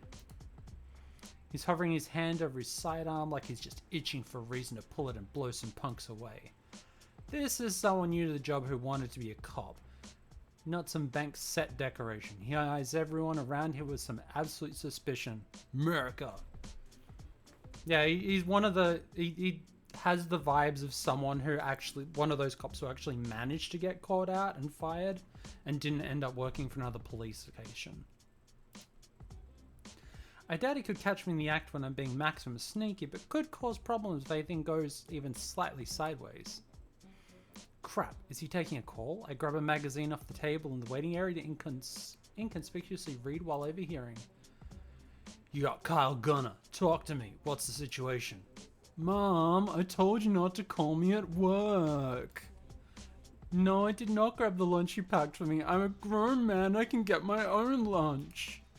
Yes, I'm eating properly. Back off, Mom. Why are you always like this? Okay, I'm glad I'm hiding behind the magazine because I'm probably turning red from secondhand embarrassment. Fuck. Wait, they did what? A fine? Where do they get off slapping you with a fine? Goddamn condo association. If my mother wants to smoke on her balcony, she damn well can. It's any God-given American right. Yes, I'll take care of it. They'll regret crossing the mom of Kyle Gunner. Yes, I love you too. Goodbye. Fuck. That was probably not very useful for bank robbing purposes, and not information I particularly needed or wanted to know. But you never know what'll come handy. His name is Kyle. This was said to be Screaming Freedom Eagle. Yeah.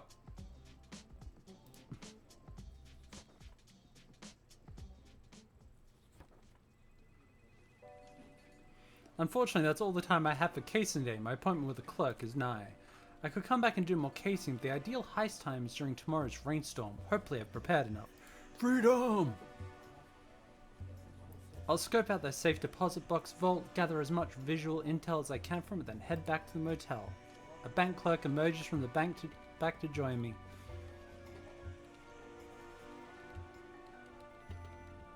You look familiar. Also, I like the transparent color scheme. Hello, apologies for the wait. How may Samson National Banking help you today? Capitalism, ho!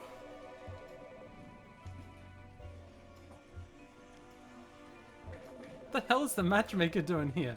Don't be ridiculous. It's a local branch of the 7th most popular banking system in the country. That's low profile.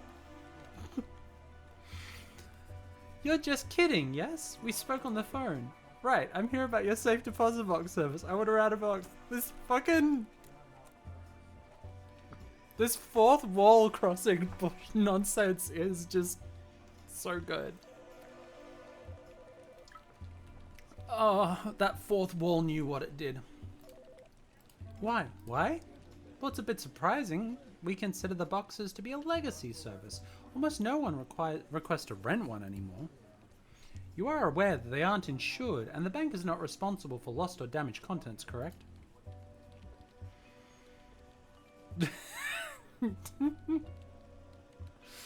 This isn't a very effective sales tactic. Actually, I was about to suggest we contact Mega Safe Home Security, an affiliate business of ours. I can get you a discount. I'm pretty sure John Oliver had a segment about this stuff. Yeah, you can tell the matchmaker she's not wearing a mask or carrying a sword. Protect your valuable papers and other items with a vault installed right in your own home.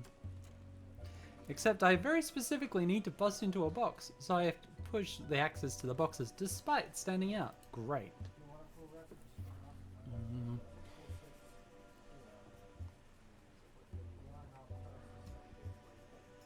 Pretend to be documentation about banking history and economic practices of the 20th century. I mean,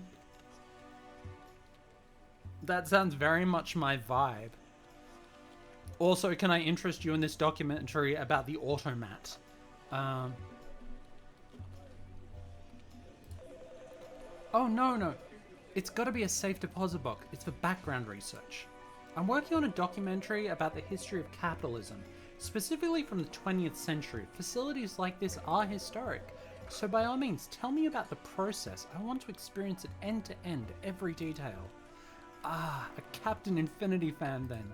Huh? I read an article about him the other day, how there are more sightings of him during the 20th century than any other. That could just be a matter of media evolution over the last 100 years, but he hasn't appeared much in the age of social media. Apologies, going off on a tangent. I like to study the history of heroism. It's an important in my line of work. Which is banking, right? Yes, banking. That is all I am. A banker. Now then, the way the system works is that you are given a key, which works in tandem with the bank's key, and your account is private. I have the master key with me, and papers ready to sign, so if you come this way, please.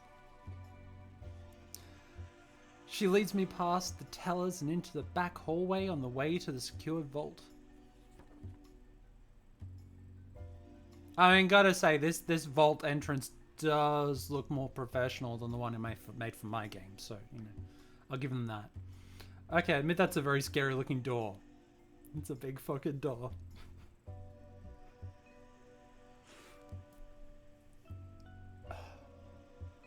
Tangled knows what I'm talking about. The vault is in a windowless back area, your traditional hardened steel and concrete structure with an enormous circular door. Looks like a Hercules 6-700 series, virtually uncrackable without specialized tools and an entire team watching your back. This is a very big fucking door, yeah. But here's the trick. That massive door is only closed during off hours. While the bank's in full swing, all that stands between you and the vault is a simple metal gate. So right away, you know you have two paths. Either find a way sneakily access it during daylight without being noticed, or I recruit some pricey specialists and physically bust in a place at 3 in the morning. For now, I'd better focus on observing the process. Help me decide which route to take. As you can see, there's no camera within the vault. Your privacy is paramount, and you're free to access your box during business hours. Ooh woo. If you schedule ahead, you can save time or arrange for someone to assist you with opening the lock. Let's get started. If you could sign here, please. I give the short stack of forms. She offers me a look over before scribbling, just kidding, at the bottom. Excellent. You'll be in box 230. Pretty far from box 668, where Kiara Taylor keeps her papers. Drat. I was hoping you'd be nearby so I could do some sleight of hand. She offers me my new personal key while producing the master key tucked away behind her employee badge. Okay, so I'll need to steal that. On the count of 3, we turn our keys in the twin locks at the front of the box and the door swings open. She withdraws the long metal box, setting it on the table in the center of the vault. I'll wait outside. You can lock the drawer before you leave. Please take your time. Thanks. Promise I won't be long. Actually, let's assess. Nowhere to sneak into the vault without being observed. It's behind the tellers. Hey, welcome! And with a few cameras on the route, no cameras in here at least, pick the locks on the dock so I actually want to open, may take too long. Drill it, too loud. Plant a remote bomb in my box or a smoke bomb, a distraction, sneak in with a fire department, or take my time to have Gibson hack their account, swap my bank number for the target. Keys would still be an issue. Worst option is a nighttime raid. A vault door takes specialized tools and experts to bust open. You don't finesse a lock like that. Well, no, there's the actual worst option is I charge in here with a gun and demand access, but that was never on the table. So yeah, situation's rough, but I do have options. Given enough time, I can figure out how to do this clean and quiet. For now, I'll pop the blank envelope I brought with me into my freshly rented box, seal up again, and depart. I pass by several cameras on my way back to the tellers and the desks, making note of their locations, before returning to join the banker and wrap this casing up properly. All done. Thanks for your help, man. A pleasure to assist you, Mixkidding. Is there anything else I can do for you? I think I'm set. One jaunt back across town and I'll start planning the job. Run it by my boss, acquire the resource I need. My first real bank job. I'm gonna do this right. No kicking down the door and grabbing the loot like an amateur. As I turn to go, an amateur kicks open the door to the bank and runs in waving a shotgun. This is a robbery. Nobody move. Hands where I can see them. Don't you fucking move. The heist? I love it. I fucking love it. Oh, I got a little crime rating. My crime apes rating it just sensed the crime was afoot and started up. See that crime rating up in the corner? The crime app is supposed to evaluate me and offer me stars for a job well done. Goes from 0 to 5, can unlock loot if I max out or drop the ball. But this isn't my heist. Bad timing. The thief waves their shotgun at the banker threateningly, with only a tiny amount of anxious wobble to it. Money, now, all the money. Yes, of course, I am complying, please remain calm. And the banker reaches under the counter to withdraw several prepared bundles, neat little stacks of cash with perfect bands wrapped around them. I should stay silent, fly on the walls, scared civvy, desperate not to be noticed and not to draw the thief's attention. But damn it, instincts are hard to resist. A professional has standards. Die packs, blah. What? They're embedded die packs. You'll be day glow orange before you get 20 feet away from here. Yep, an epic tier mistake. Pointing that out because now the gun-toting crooks got their sights locked on me. You work here? No, I just... Before I can react, the criminal has taken me hostage. A human shield as the angry guard before them storms the scene. Hey, easy. Throw down your weapon and get on the ground. No, you throw down your weapon or get hostage gets it. This is going well. Everything is fine. How about nobody gets it, including me? Calm down, I'll be your hostage. Don't fuck with anyone else. Just keep your gun on me and we'll go to the vault together. Don't you fucking dare. I'll handle this. Stay down, stay put and don't endanger my life any more than it already is. Fuck. Pointing out very cleverly that a person with a gun is generally not going to be the one saving you from a person with a gun.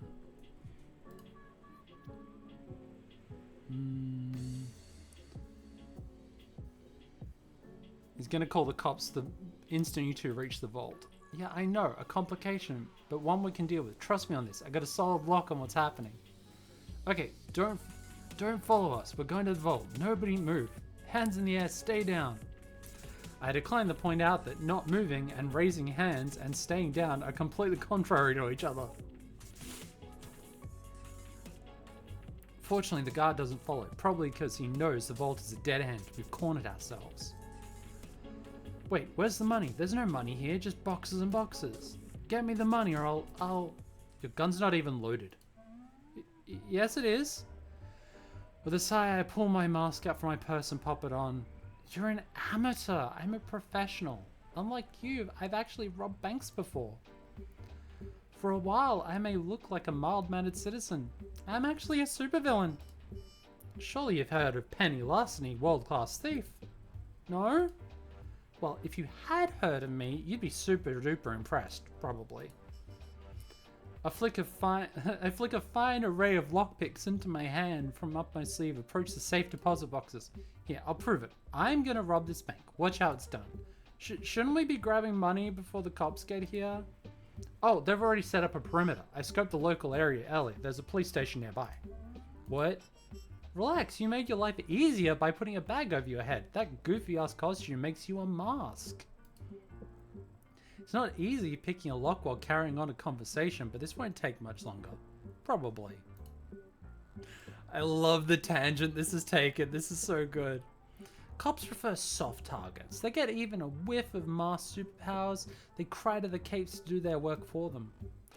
They'll wait for a hero to respond on cape book. That gives us some time to sort this mess out. Oh no, no, no, no, no, no. Professional mask, remember? I can handle the cape. Don't worry, kid. Nope, this pick's not working. Next one. I have all sorts of lockpicks. Surely one of them's gonna do the job. I'm not a kid. Right. How old are you? Because this is very, very obviously your first time doing crime, given how badly it's going so far. I'm 37? Try again. 21? Nope. I'm 16 years old. You're 16 and robbing banks. I mean, okay, I was 10 when I joined my family first bank robbery, but even so. Finally, that telltale clicker's lock gives way. Wish I had better tool for this. Quick crimes please the algorithm. Oh, fuck. The quick crimes please the algorithm fucking hits me as content creator stuff. God. I yank the sealed envelope from the target box, the only item in there, and stuff it in my purse. You're completely bungling this. You didn't case the joint properly, and you have zero plan aside from waving a gun around. Nothing adds up. What the heck is going on here? How'd they even get a gun at that age? No, we're not going to ask that question in America. Distraction play, sending some kid off to Doom Venture, keep the hero occupied.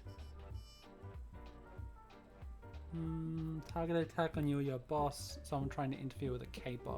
It's gonna be one of those two.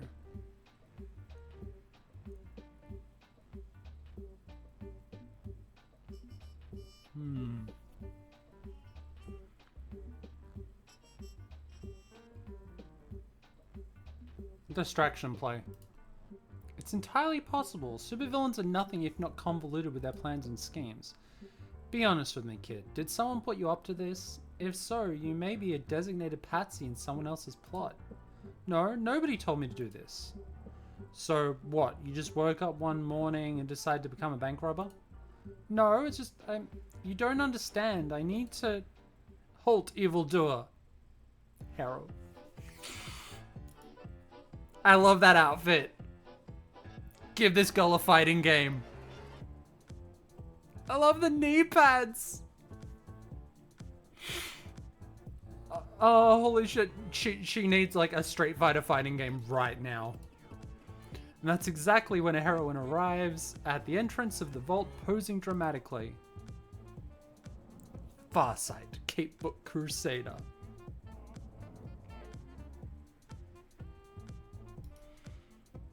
And I am totally like the lesbian flag color scheme on that. I am wondering if it's intentional or unintentional, because that's very good. Farsight has arrived on the scene to stop your nefarious schemes. Prepare yourself for battle, you wicked villain. I know every combat move you'll make. Before you make it, you cannot win. Well, shit, that's faster in response than I was expecting, but it's okay. I can take the hate off this kid. So it has come to this. At last, I am to challenge the do-gooder for supremacy over this financial institution. For today, you face Penny Larceny, world-class thief and legendary bank robber. No sudden moves, Cape, or the hostage gets it. I have a list of unreasonable and time-consuming demands to make, which you must obey. You cannot frighten me, villain, for I am... hang on. The police told me the one with the green was the hostage and the one with the paper bag was the villain. Ah, well, it seems like the cops got it wrong way around. I'm the baddie, they're the civvy. They have an ultramart shotgun, though it's not even loaded. Because I wasn't planning on actually shooting anyone. I mean, hello, I am a hostage. Okay, what's actually going on? Is this really even a hostage situation? Are you... And she staggers on her feet while grasping at her head, trying to deal with the sunset of migraine agony. It's a trick. They're dangerous. We should kill them. No, we don't kill them in this timeline. We're a heroine. What's going on? Her eyes start glowing. A swirling shift of colors on my eyes have trouble trying to pass as the pain grows more intense for her. They're trustworthy. They're a risk. They're an outsider. They care about us. No, they're going to run. Shut up. It's too loud. I need to know more about Farsight. I need a series of comic books right now. I need a DC slash Penny Larceny crossover game. You okay there? Or you just be quiet and let me think? Look, if you need a moment, we can wait a bit before continuing this. It's cool. If I can find it. No, I'm here to stop you, so I'm going to stop you. You're going to make a rush at me, and no, you use smoke bombs and... No bombs? Didn't use them on you? What did you do then? Shh, I can't hear you. You're all too loud. Okay, this is going sideways fast. I could knock her out while she's arguing with herself. Self-preservation above all else, right? What do you think? Oh no, I think we're gonna have more fun, like I think we're gonna fuck with that that predictive text. I know it's not a mask would do, but yeah, this is hitting a little little too close to home for me. You know how bad things get when I first heard your voice in my head, how scared I felt I was. And we get into some really interesting discussions on plural representation here, actually. Something that is not discussed and is generally portrayed pretty negatively in media in general. Highly recommend folks go and look up some stuff about plurality. Plus has green socks and Penny has pink socks. Nice. I should be the ally I needed when I was in her situation. Hey, deep breaths, calm down, center yourself, count from 5 to 1. I can't. 5 to 1, trust me, taking a breather is good for anxiety. Since it does involve comic book. Yeah, no, it's an interesting discussion. It is not in itself plural rep, but it's an interesting discussion because we are talking about a game that deals with, you know, the player is playing as a voice in a character's head. So are we an outside observer? Are we part of Penny's plural system? Then we get into like comic book superpower stuff, and that is rarely handled well. Yeah, it's stuff that I think could do with getting discussed more. 5, 4, 3, 2, 1. Okay. We good now? But yeah, as someone who has seen far too much negative plural representation, I think we like media in general needs to have a more honest and sympathetic discussion about it. Outside of the voice in your head attitudes, which are in a lot of cases used negatively. It's my superpower. I'm in touch with millions of other micro variations of our timeline, exploring the possibility of every moment. Micro, what's it? Tiny differences. If I have a coffee instead of tea, it won't divert all of history, but it's still a micro variant I can observe and collapse. But sometimes my other selves get really overwhelming, and today's been especially bad, and are you two going to explain what's happening, or do we have to go back to shouting at each other? Because if not, I think we need to arrest both of you and let the officer sort this out at the station. I mean, you're both masked, right? This mask is just a kid, 16 years old, never crimed before and way over their head with an unloaded weapon. Yeah, it's my first time. Confused, Farsight glances briefly to the wall of the safe deposit box, then back to the would-be thief. What? And you're starting out with a bank heist? Why would you throw your life away doing something so dangerous? Because my name is Danielle. What does that matter? See, that's the reaction I was hoping my parents would have when they found out. Oh, fuck.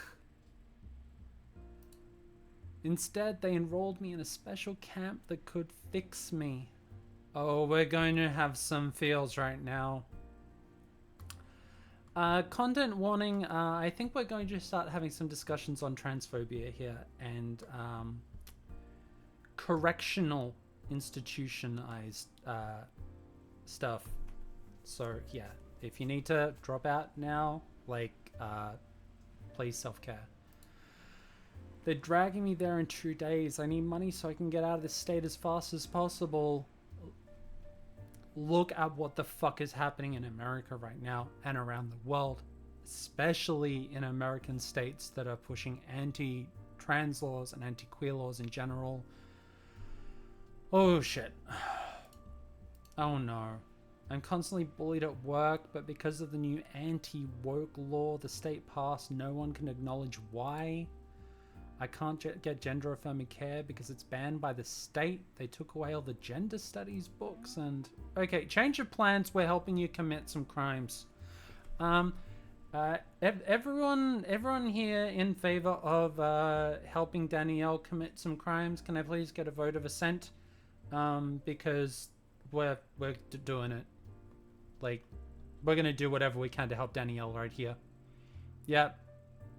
Yeah, we're helping the kid. What? Really? You'll help me rob the bank? Yeah, and give her a hug.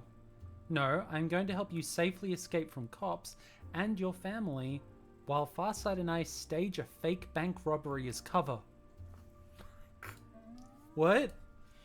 Everyone's expecting a big cape and mask affair, so we'll take advantage of that, cause a massive distraction so Danielle can slip away. Then I use my connections to smuggle her out of the shithole state, giving her resources to start a new life. Okay, so that's aiding and abetting, kidnapping, human trafficking, contributing to delinquency of a minor, not to mention making me an accomplice to all of those crimes if I play along and keep the secret. You'd rather send Danielle back to her abusive family. Some hero you are. Ooh, we get into the real meaty discussions on how superheroes, like, enforcing the status quo hurts marginalized people. Oof. Tufla, can you please add that to the list? We may end up having quite a lengthy interview. I apologize, but this needs to go on the discussion list. Gosh darn it! I'm supposed to enforce the law. That's what capes do. Yeah. Doing what's lawful does not mean doing what's right. There's been a lot of really shitty, scary stuff in this world that was done because it was lawful. That doesn't make it right. And why I have a problem with superheroes in general. I'll admit, this is asking a lot of Farsight. How do we sway her to our side on this?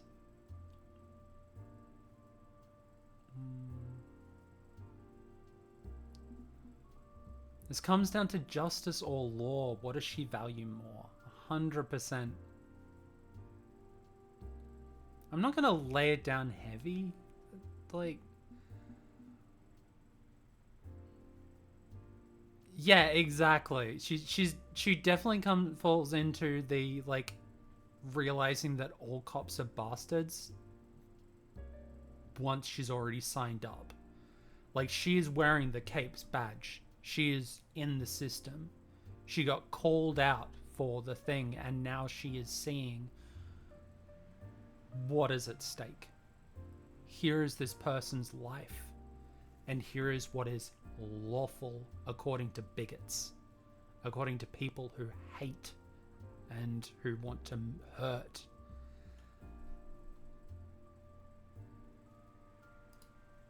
Farsight, you know that justice and the law are two different things. The law says to return a minor to her legal guardians, but justice demands her liberation. Which do you seek in this world? Law or justice? Are you a robot processing codes in an orderly fashion, or a true idealist?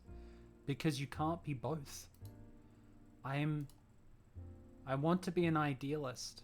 I want to see justice done. It's why I turned my lab accident into a lifetime of superheroic good deeds. But I know what'll happen if I drag Danielle back home, and that's not justice. Okay, I guess I'm in. I don't like that we have to commit crimes, but this is the only way to do good.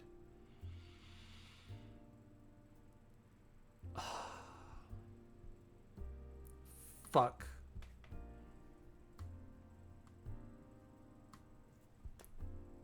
Thank you.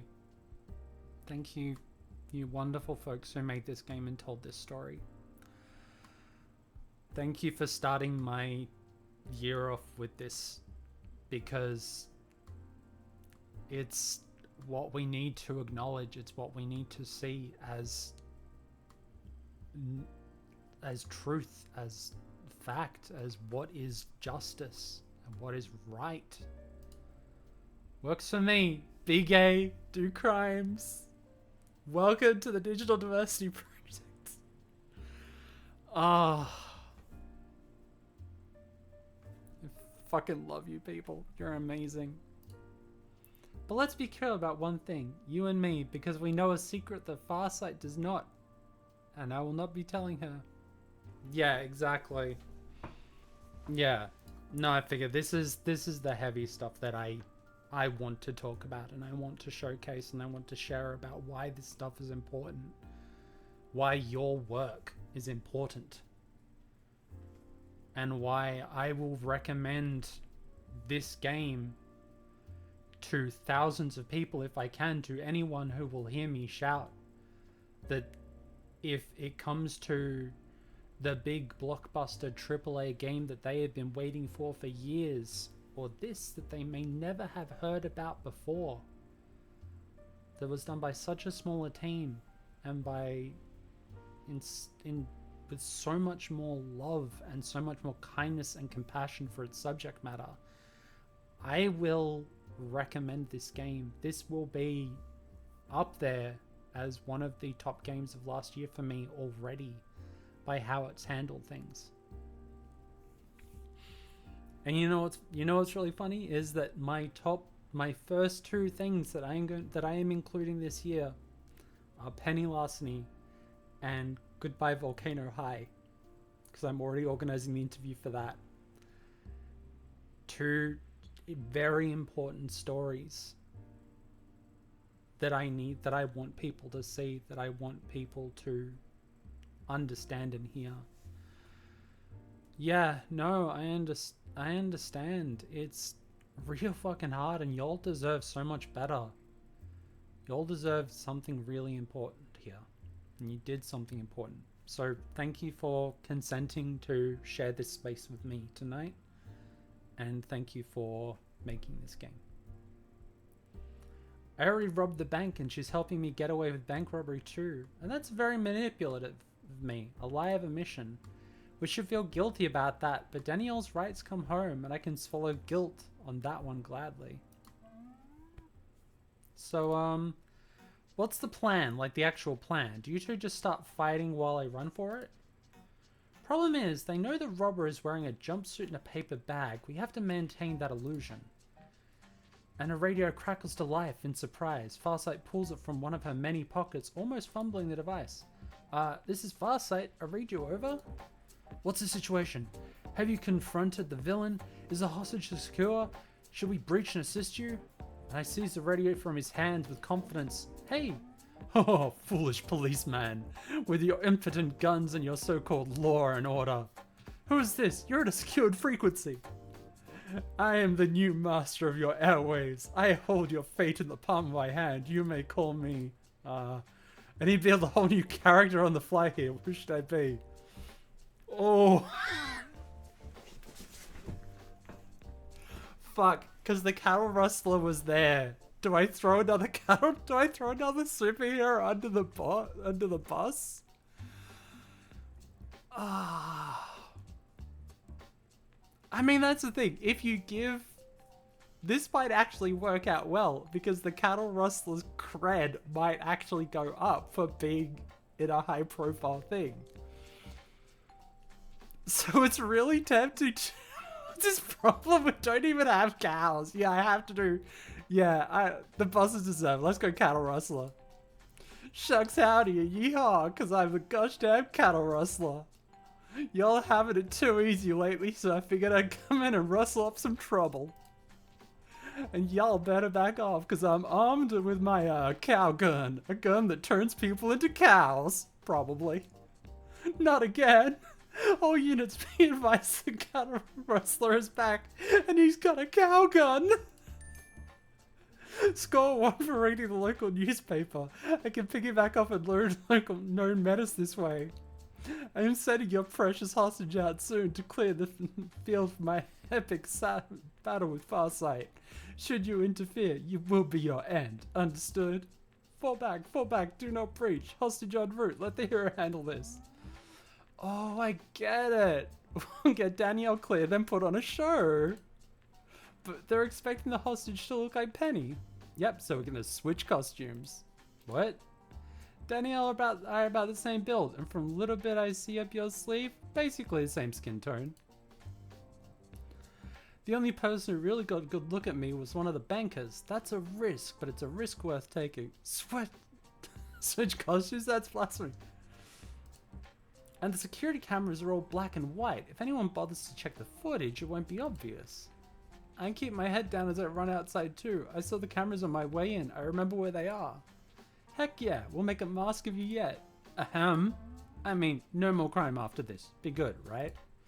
Once you're clear, Danielle, go to the Shady Shores Motel on Route 4, Room 23. My friend Gibson's there. Tell him I sent you. After I'm clear, I'll join up with you and we head north together. Got it? Yeah, this is like...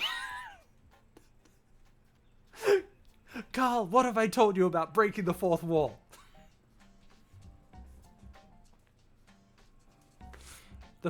As I will always say, the fourth wall knows what it did. Like, that's the thing. This is embracing that. This is embracing the joy of having ourselves as a narrator, of being the unreliable one, of getting to set the stage. I am here for it. I like this plan. I don't hate this plan. Yes, that's better. Okay, everyone, into your own corner of the room for privacy purposes. Daniela and I need to get our dress and switch outfits. I'm breaking the fifth wall. It's okay, the fifth wall is not load bearing. And I need to place a quick call, whispering into my comms. I get to work quickly while tapping my comms to quietly connect with the boss. Miss Larceny, how fares your adventures? Oh, hello, dummy mummy. Someone tried to rob the bank while I was here, but fumbled it. We're gonna help her escape. Excuse me? Miss Larceny, I sent you there to perform a simple task. You do not have time for someone else's foolish failures. I will. Trans kid trying to escape an abusive home. Will absolutely lend you a hand. I'll get you an FF or two and grab my contacts to acquire safe haven and gender affirming care. Dummy mummy for the win. Okay, we're here. We chose the right one. This is the DS relationship that I always wanted, and we're here for her. That, yeah.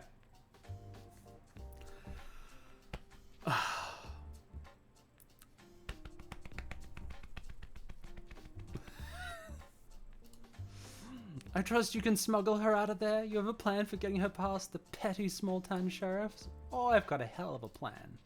But speaking of hell, just to make this clear, she's absolutely not a new recruit for your cult, agreed? I wouldn't wish this cult on my worst enemy. You have my word, she'll gain newfound freedom. I love that even she hates the cult she's part of. Like, she's working with it, but she doesn't like it.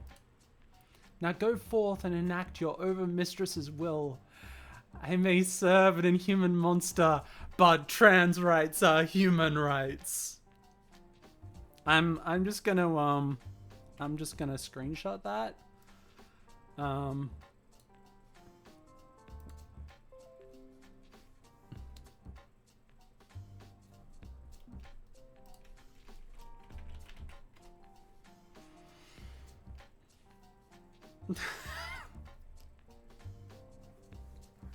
She said the thing. She said the thing. You get all that, Fancy Feast? Got it. I'll be monitoring this situation live and ready and waiting for you both to get here. You're the best, buddy. This is not the bank robbery I was hoping for. I wanted a classic robbery, get some really clever bit of grift, something that would make my mother proud, carry on the family tradition. But even if some small part of me is disappointed, the rest of me really needs to step up and be the ally Danielle needs. Fuck yes. Comrades. We need comrades. We don't need allies. We need comrades who will do this shit. I want people in this world who will fake this kind of situation if it meant saving a trans person's life. Yeah, if this doesn't make your mom proud, she's not worthy of being someone you should care about. Like, that is what family is. Family would be proud of you for doing this. Growing my reputation as a mask doesn't matter at all compared to that. Oh, Danielle's adorable. Mwah, behold, the fearsome cattle rustler with their hostage. Just kidding. Oh, I am a hostage. I am so scared. Yeah, like, this is... Yeah. God.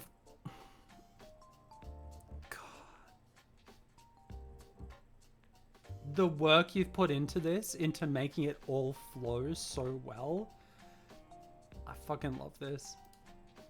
I hope your acting skills are up to this. Believe me, I'm lucky my underwear is dry right now. I am genuinely freaking out inside. Yeah, the paperback has the expressions, makes me so happy. At least she looks a lot like you, except for like her hair and facial features. Relax, we got this. Head out there and once we start the battle, give them the slip. Here's a spare comms earpiece. My talking cat will guide you the rest of the way. Does not help me feel less worried. I'm sure you sure you can really do this? Hands up here who has professionally robbed banks and gotten away with it. I raise my hand. The girls do not. Okay. Good luck both of you. And thank you for believing in me, for believing in who I am. She offers both of us a brief hug before departing. We got the hug! Give her a minute to get clear and then we start. How do you want to handle this fight? I can predict the future so I can punch and kick exactly where you aren't going to be. Works for me, I'll just like duck and weave and pretend to shoot my fearsome science gun.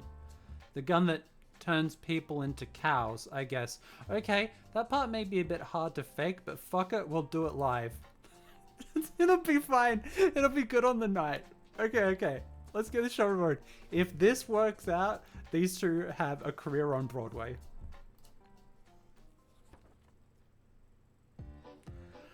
Loretta Larceny Guide to Bank Robbery. Penny Larceny's Guide to Bank Robbery. Item 1. Be really loud and annoying and obvious and fight a hero, apparently. First step. Danielle runs for her life. Don't shoot, I'm the hostage. Help. Oh no, look out, the villain is attacking. Not bad, it'll play. Now my turn. The bank's been evacuated. I can see red and blue lights spinning outside as cops, bystanders, and news media look on, but the lobby's empty. So once Danielle clears the doors and joins the crowd, we make our big entrance, hamming it up to distract them from sneaking off. And so it has come to this, Farsight against the dreaded cattle rustler. At the end of this day, one shall stand and one shall fall. You still fight for the weak, that is why you lose. The nice floor-to-ceiling windows and Farsight's radio make our fight the star of the show. I start waving my science gun around, mimicking my attacks. Even when you think the gun isn't loaded, don't actually pull the trigger. Basic firearm safety. Seriously. Okay, this may be one of the first games I've ever played that actually teaches you trigger discipline. And yeah. Actually, I'm pretty sure Police Quest may have, but I refuse to go back to that game because ACAB. Cow, cow, cow. Farsight ducks and weaves, making sure she's just out of line to fire each time. Her superpower letting her predict the moves. Curses, if only my cow gun worked on non-humans. I could fill this room with cows, but unfortunately it does nothing otherwise. Yes, it's very fortunate that only seems to be useless when it is in fact very dangerous, but I am too quick. Curse you, Farsight. I see we must settle this with our hands and fists. Have at you. Yeah, if you don't know whether it's loaded or not, it's loaded. If you know for the fact that it's unloaded, it's still loaded. Like, never assume. Like, basic firearm safety, guns are dangerous. Doesn't matter. Doesn't matter how well trained you are, how much practice you've had with them. They are a tool of death. Don't fuck with them. I'm gonna thank for the cattle rustler gags. You even add an extra while proofreading because you can resist. I love it. Yeah, even if you see it unloaded and cracked open, you still treat it as loaded. Yeah, exactly.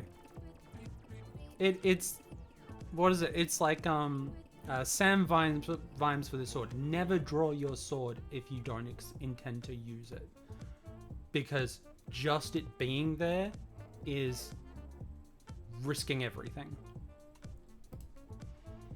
Okay, let's be clear. I can actually fight if I have to. I don't like to, and I lose a straight up boxing match, but I have moves, which are nicely countered by her twisting in and out of my attack range, making a big show of how she's barely avoiding my attacks.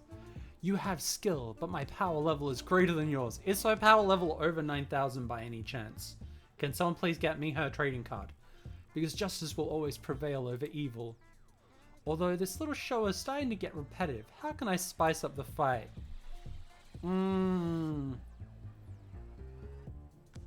Haymaker? I mean, the haymaker is kind of there for the pun. Power level for each alternative universe self is power levels on the millions. I mean, haymaker feels appropriate here, so I'm gonna go with that because it feels like a cattle rustler pun. What? I reared back and launched all of my power forward into a heavy punch, which connects, leaving her briefly realizing, ow, Penny, what the heck? Sorry. I guess when you decide my moves for me, she can't read them. Is this some real weird time-space superpower thing? Before I ponder that formally, a security guard emerges from a hiding place behind a desk, guns drawn. I got your back, Farsight. Drop the fancy pants gun and put your hands up, you goddamn freak. Oh good, it's this eye again. Oh goddamn, it's Kyle. What the? You were supposed to evacuate the others. Why are you still here? I ain't gonna let my bank get robbed while my watch. No freak's gonna violate Kyle Gunner's constitutional rights. What rights exactly? Oh, sorry, I don't often get a chance to do this. What rights, motherfucker? What rights? Sorry, that one's always there. Insert goose meme here. The right to bear arms. I'm standing my ground. Justifiable self-defense. I feel threatened. This zealous wannabe vigilante could end up shooting both of us. The way his veins are sticking out of his face and turning red with rage. We gotta de-escalate this without actually de-escalating the supercrime antics. I mean, pointing a gun at him is probably a bad idea. Personal threat. Ooh. Ooh. Okay, so the obvious plot is to threaten his mom, but ick, as obnoxious as this guy feels gross doing that. Let's spin this into something he values instead. My nemesis, Kyle Gunner, so we meet face to face. Wait, you know me? I hold great power over the dreaded Homeowners Association of your condo. And if you think smoking fines are dreadful, well, wait till you see what other vast and terrible powers I hold. I can and will reassign your parking space.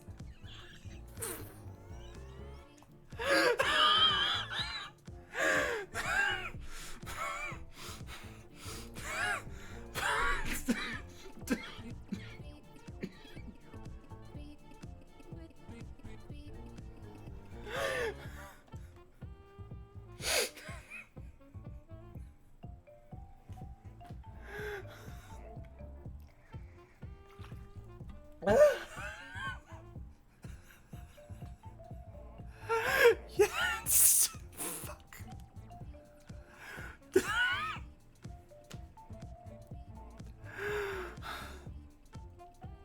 God. Why does that work so well? Yes, I can and I will. I'm actually having trouble breathing.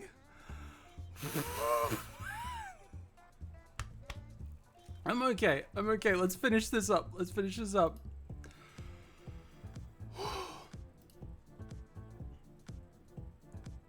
Sorry, I'm getting like flashes in front of my eyes. Hey, it's not my fault it's too manly and huge for your tiny spaces. But that is a fraction of my power. Now get out of here before I leverage the fully armed and operational board of directors. Be advised, I am withdrawing to the perimeter. I'm not running away. It's a very brilliant tactical retreat. And he beats it the hell out of there. That was so close. I think we need to wrap this up before anyone else gets involved.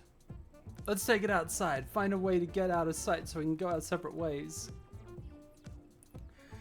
We can exchange a few more mock attacks before splitting our fight out into the street. Barricades have been erected outside the bank, holding the crowd back, and of course, there's a crowd. Fortunately, this gives us a nice open space in the immediate area to move without more Kyles or Kyle-esques in the mix. It's the fucking sharpied on eyebrows that every time. Win this now, villain. Your evil will not last in the face of goodness. Evil cackle and cruel declarative statement. Look, I only have so much of this crud in me. I don't normally rant. Anyway, I'll stop you. I welcome you to try. More punches, more kicks. Honestly, I'm just sort of wobbling around at this point while she does all the work. Give him hell, Farsight. Cattle Rustler's going down. Farsight, Farsight, Farsight. I think Farsight's going to come out of this a bigger cape than ever. Even if technically this is a fraud and I may completely torpedo her career if anyone finds out. But Danielle has to come first. Unfortunately, out of the corner of my eye, I see Danielle edging backwards through the crowd until she slips free and walks away. Good, walk at a normal pace, don't run, don't draw attention. Kid's got good instincts. Never run. Cops will always chase someone that runs. You're a slippery one, but you can't keep this up forever, Cattle Rustler. The burning in my muscles and heaving in my lungs agrees wholeheartedly with that statement. I'm very good at short bursts of really intense physical activity, but it's pretty clear Farsight spends more time in the gym than I do. We need to move this somewhere else, away from prying eyes of the public so I can sneak away. Fire escapes and hiding spots. Right. There's a fuck ton of escape routes if we think vertically. And hey, there's more exposure therapy for my acrophobia. I can face this for Danielle's sake and my own. Ha, you have still skill, but I have the greatest superpower of all. Expensive toys and lots of prep time. I whip out my mother's heirloom, a top-grade grappling gun, and fire it off the hook towards the nearest rooftop. The tiny but surprisingly powerful motor sends me whizzing through the air, landing perfectly in a 3-point stance high above. Ha! You may have won the battle, Farsight, but I have the high ground and shall make my escape. And for a blow, Farsight pulls out her own grapple gadget and fires it off. The fuck? You have a grapple gun too? You may have unfathomable evil, but I have pockets.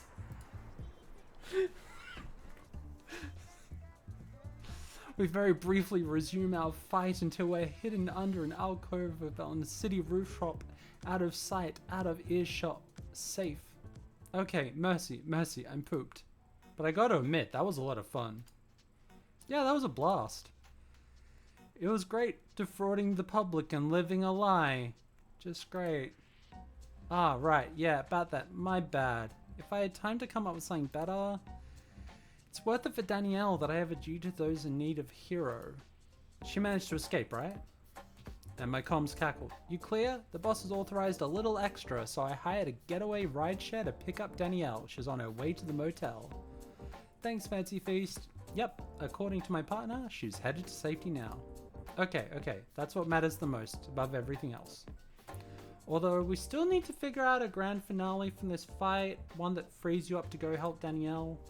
The nefarious cattle rustler gets away clean, perhaps. I think good should triumph over evil. It helps show people there is hope out there against darkness.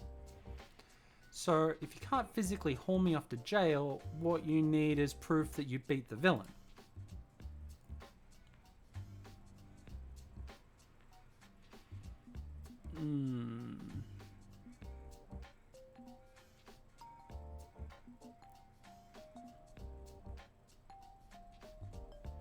Give her the gun, the mask, and the trophy.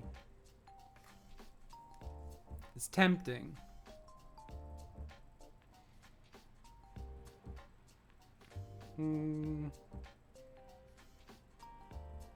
Yeah, fuck it. Science guns can backfire, right? Tell them I was vaporized or shrunk or transmuted or whatever. I'll give you the gun, the mask, and my costume. They'll have no doubt you saved the day. That'll work perfectly. It's not like I'd have all that stuff if you won the fight, but... Okay, one sec. I start unbuttoning the jumpsuit. Penny! Ah, I feel so much better in this hot weather now. I feel so relaxed and free. What's the matter? See something you like? Gotta go, Justice calls. Maybe Colonel Rustler lost the battle, but Penny Larceny just won the war.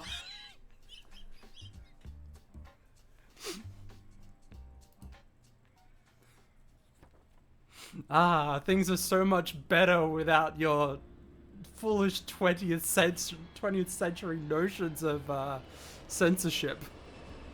The end of a successful caper. It was inevitable, wasn't it? Even improvising everything on the fly, I found a path through the chaos. I robbed a safe deposit box and dropped the envelope into my purse before giving it to Danielle. As long as she escaped, I still won.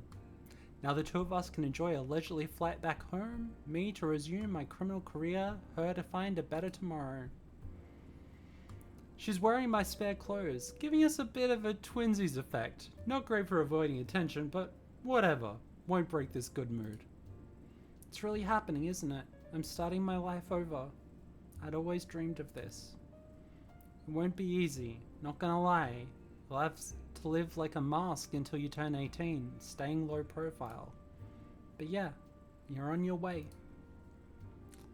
Is it weird I feel bad for my parents? I'm gonna simply vanish overnight. They're gonna worry.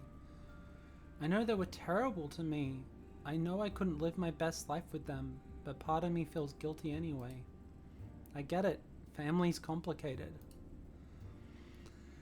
I was hoping to make my family proud with a really classic bank robbery, but I had to let them down today. It's impossible to live a life without regret. But I really abused the trust Farsight put in me to make this happen. A criminal is supposed to be a liar and a cheat, yeah, but you like her, don't you? You two seem to get along, great. I mean, beyond the unlikely team up. Maybe that's why I feel bad, because I care about her. I know we just met, but I can't deny we had good chemistry.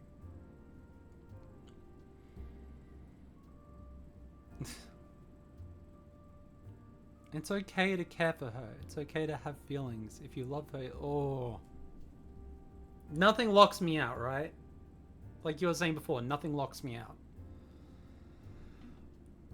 Like my brain is in Polly, this would be totally fine mode. Good. Like, because I see this as, like, love is love. However you express that love, if it is in a positive way with others and honest and caring, then it doesn't matter if I've got, if a person's with Farsight, if you're also with Big Dummy Mummy, like, no one at any point has said that our character has to be monogamous. I don't have to choose between that and the current story, but that's much later. Okay, so nothing I can at least get to know the characters before I do that, but I'm not looking at. I think the L word is a bit much right now, but well, I think I do like her. Yeah, it's great. I'm happy for you. And what comes from that, well, it will be what it will be. For what it's worth, I think she understands that, and she was willing to help you all the same.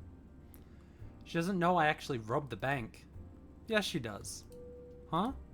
You didn't notice? I noticed. It was subtle, but her eyes went to the open drawer in the vault, the one you cracked. She knows you did a crime and she helped you anyway. That tells me she cares about more than the law. Maybe she cares about you. Nice work. You've got observational talents. You'd make a hell of a mask for what it's worth. Thanks, but you know what? I'd rather be a cape. As soon as I'm in the clear, I'm gonna start advocating for trans rights and social justice, and I'll become the hero I needed. Fucking Godspeed, Danielle. You are what we need. You are really what we fucking need.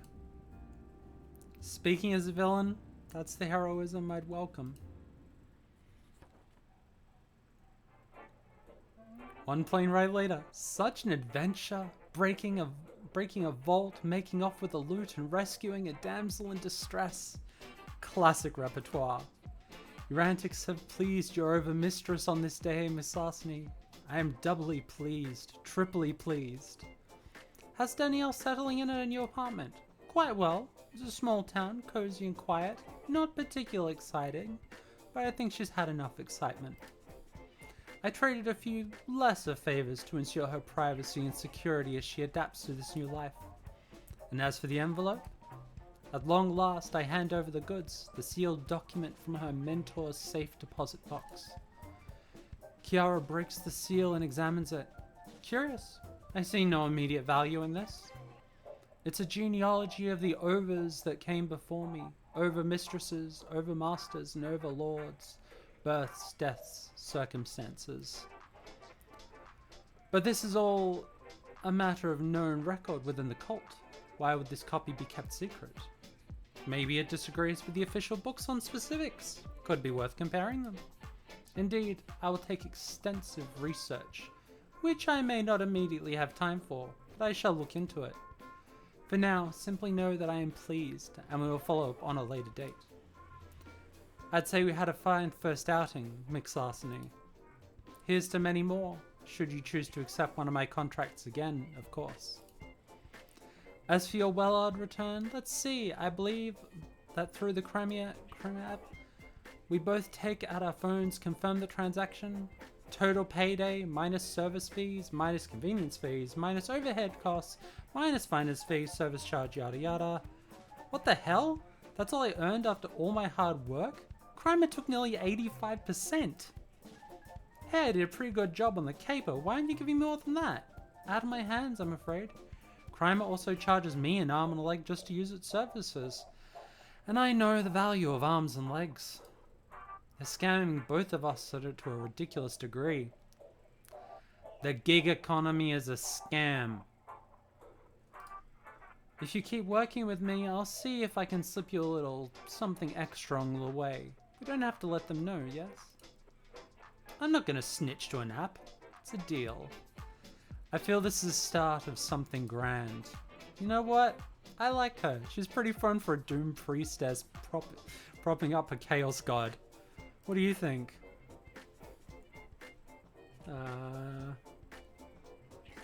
If you're into it, I say go for it. Life's short.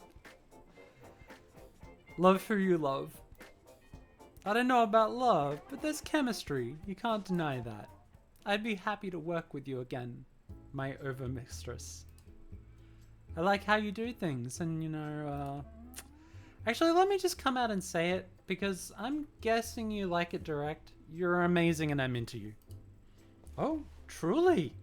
She's actually shocked that someone would say that.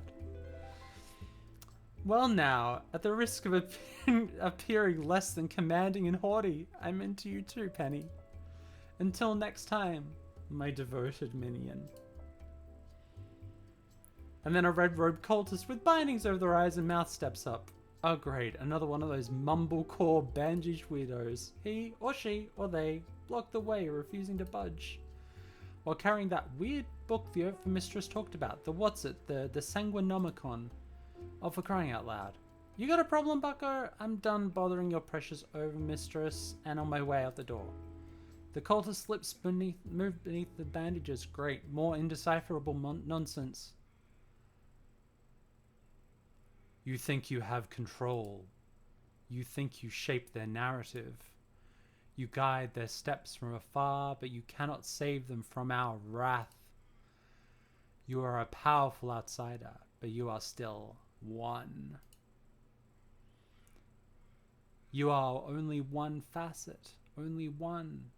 And as for us, we are many. I love the blue, magenta, the cyan, magenta, and yellow color scheme going on.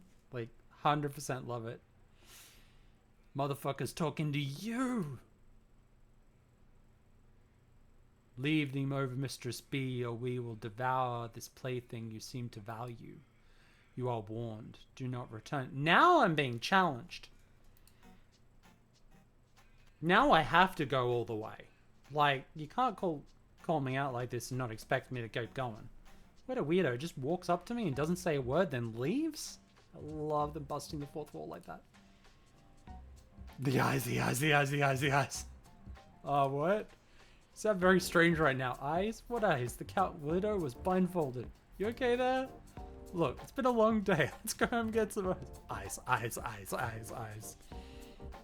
I got a good feeling about my future.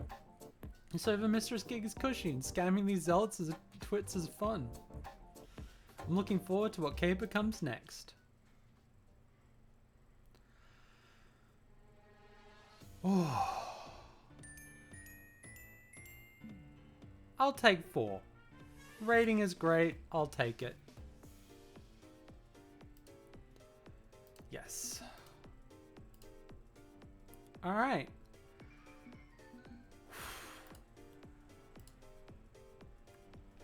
Thank you everyone for joining me for Penny Larceny, Gig Economy Supervillain. Thank you to Flower for turning up and talking about the game. Thank you everyone for sharing this space with me today.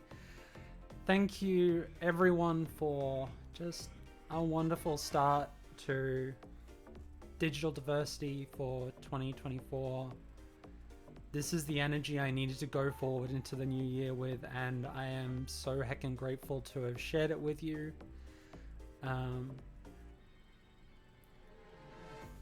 Better housekeeping to finalize things. Digital diversity is a community funded and run initiative.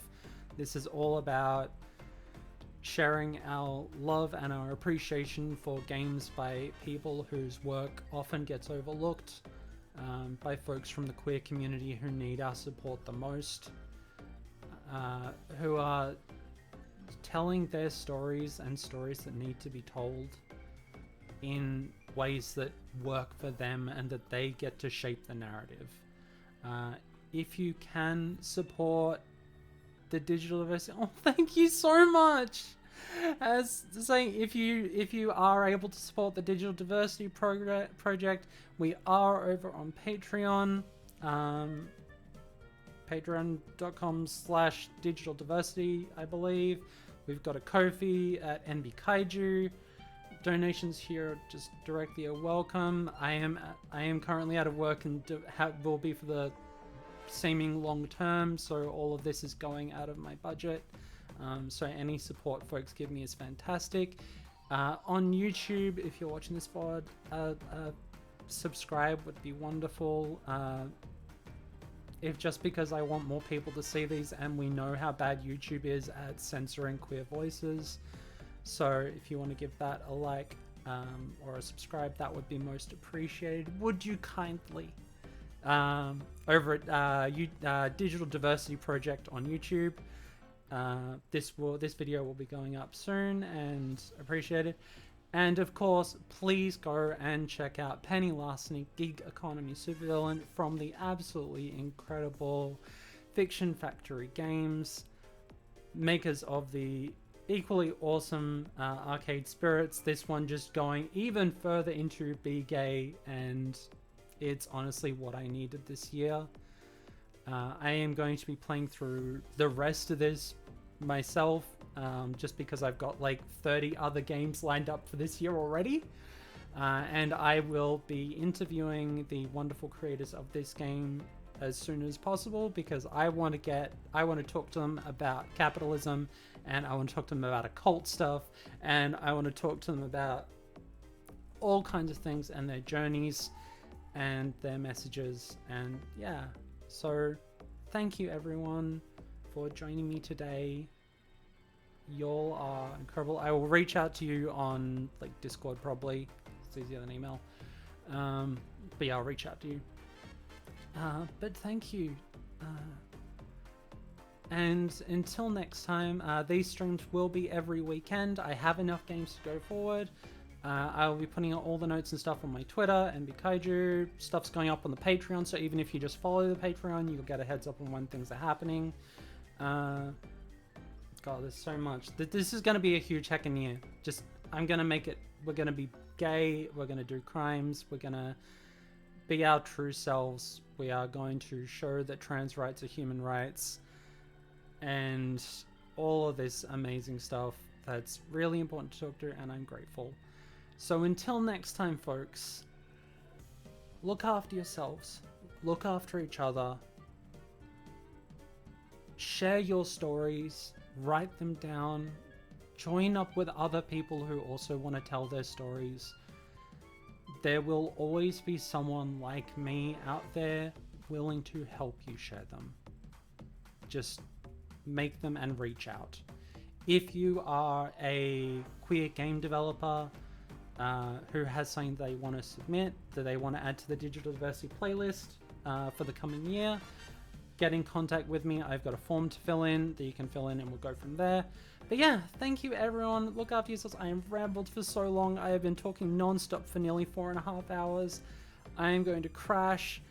Thank you all so heckin' much. You made my day. You made my week. You may have made my month. Thank you so much. From the bottom of this queer monster's heart, thank you for joining me on this journey, as we are all part of the Digital Diversity Project. Stay safe out there, you wonderful people, and I will see you all next time. Bye, folks.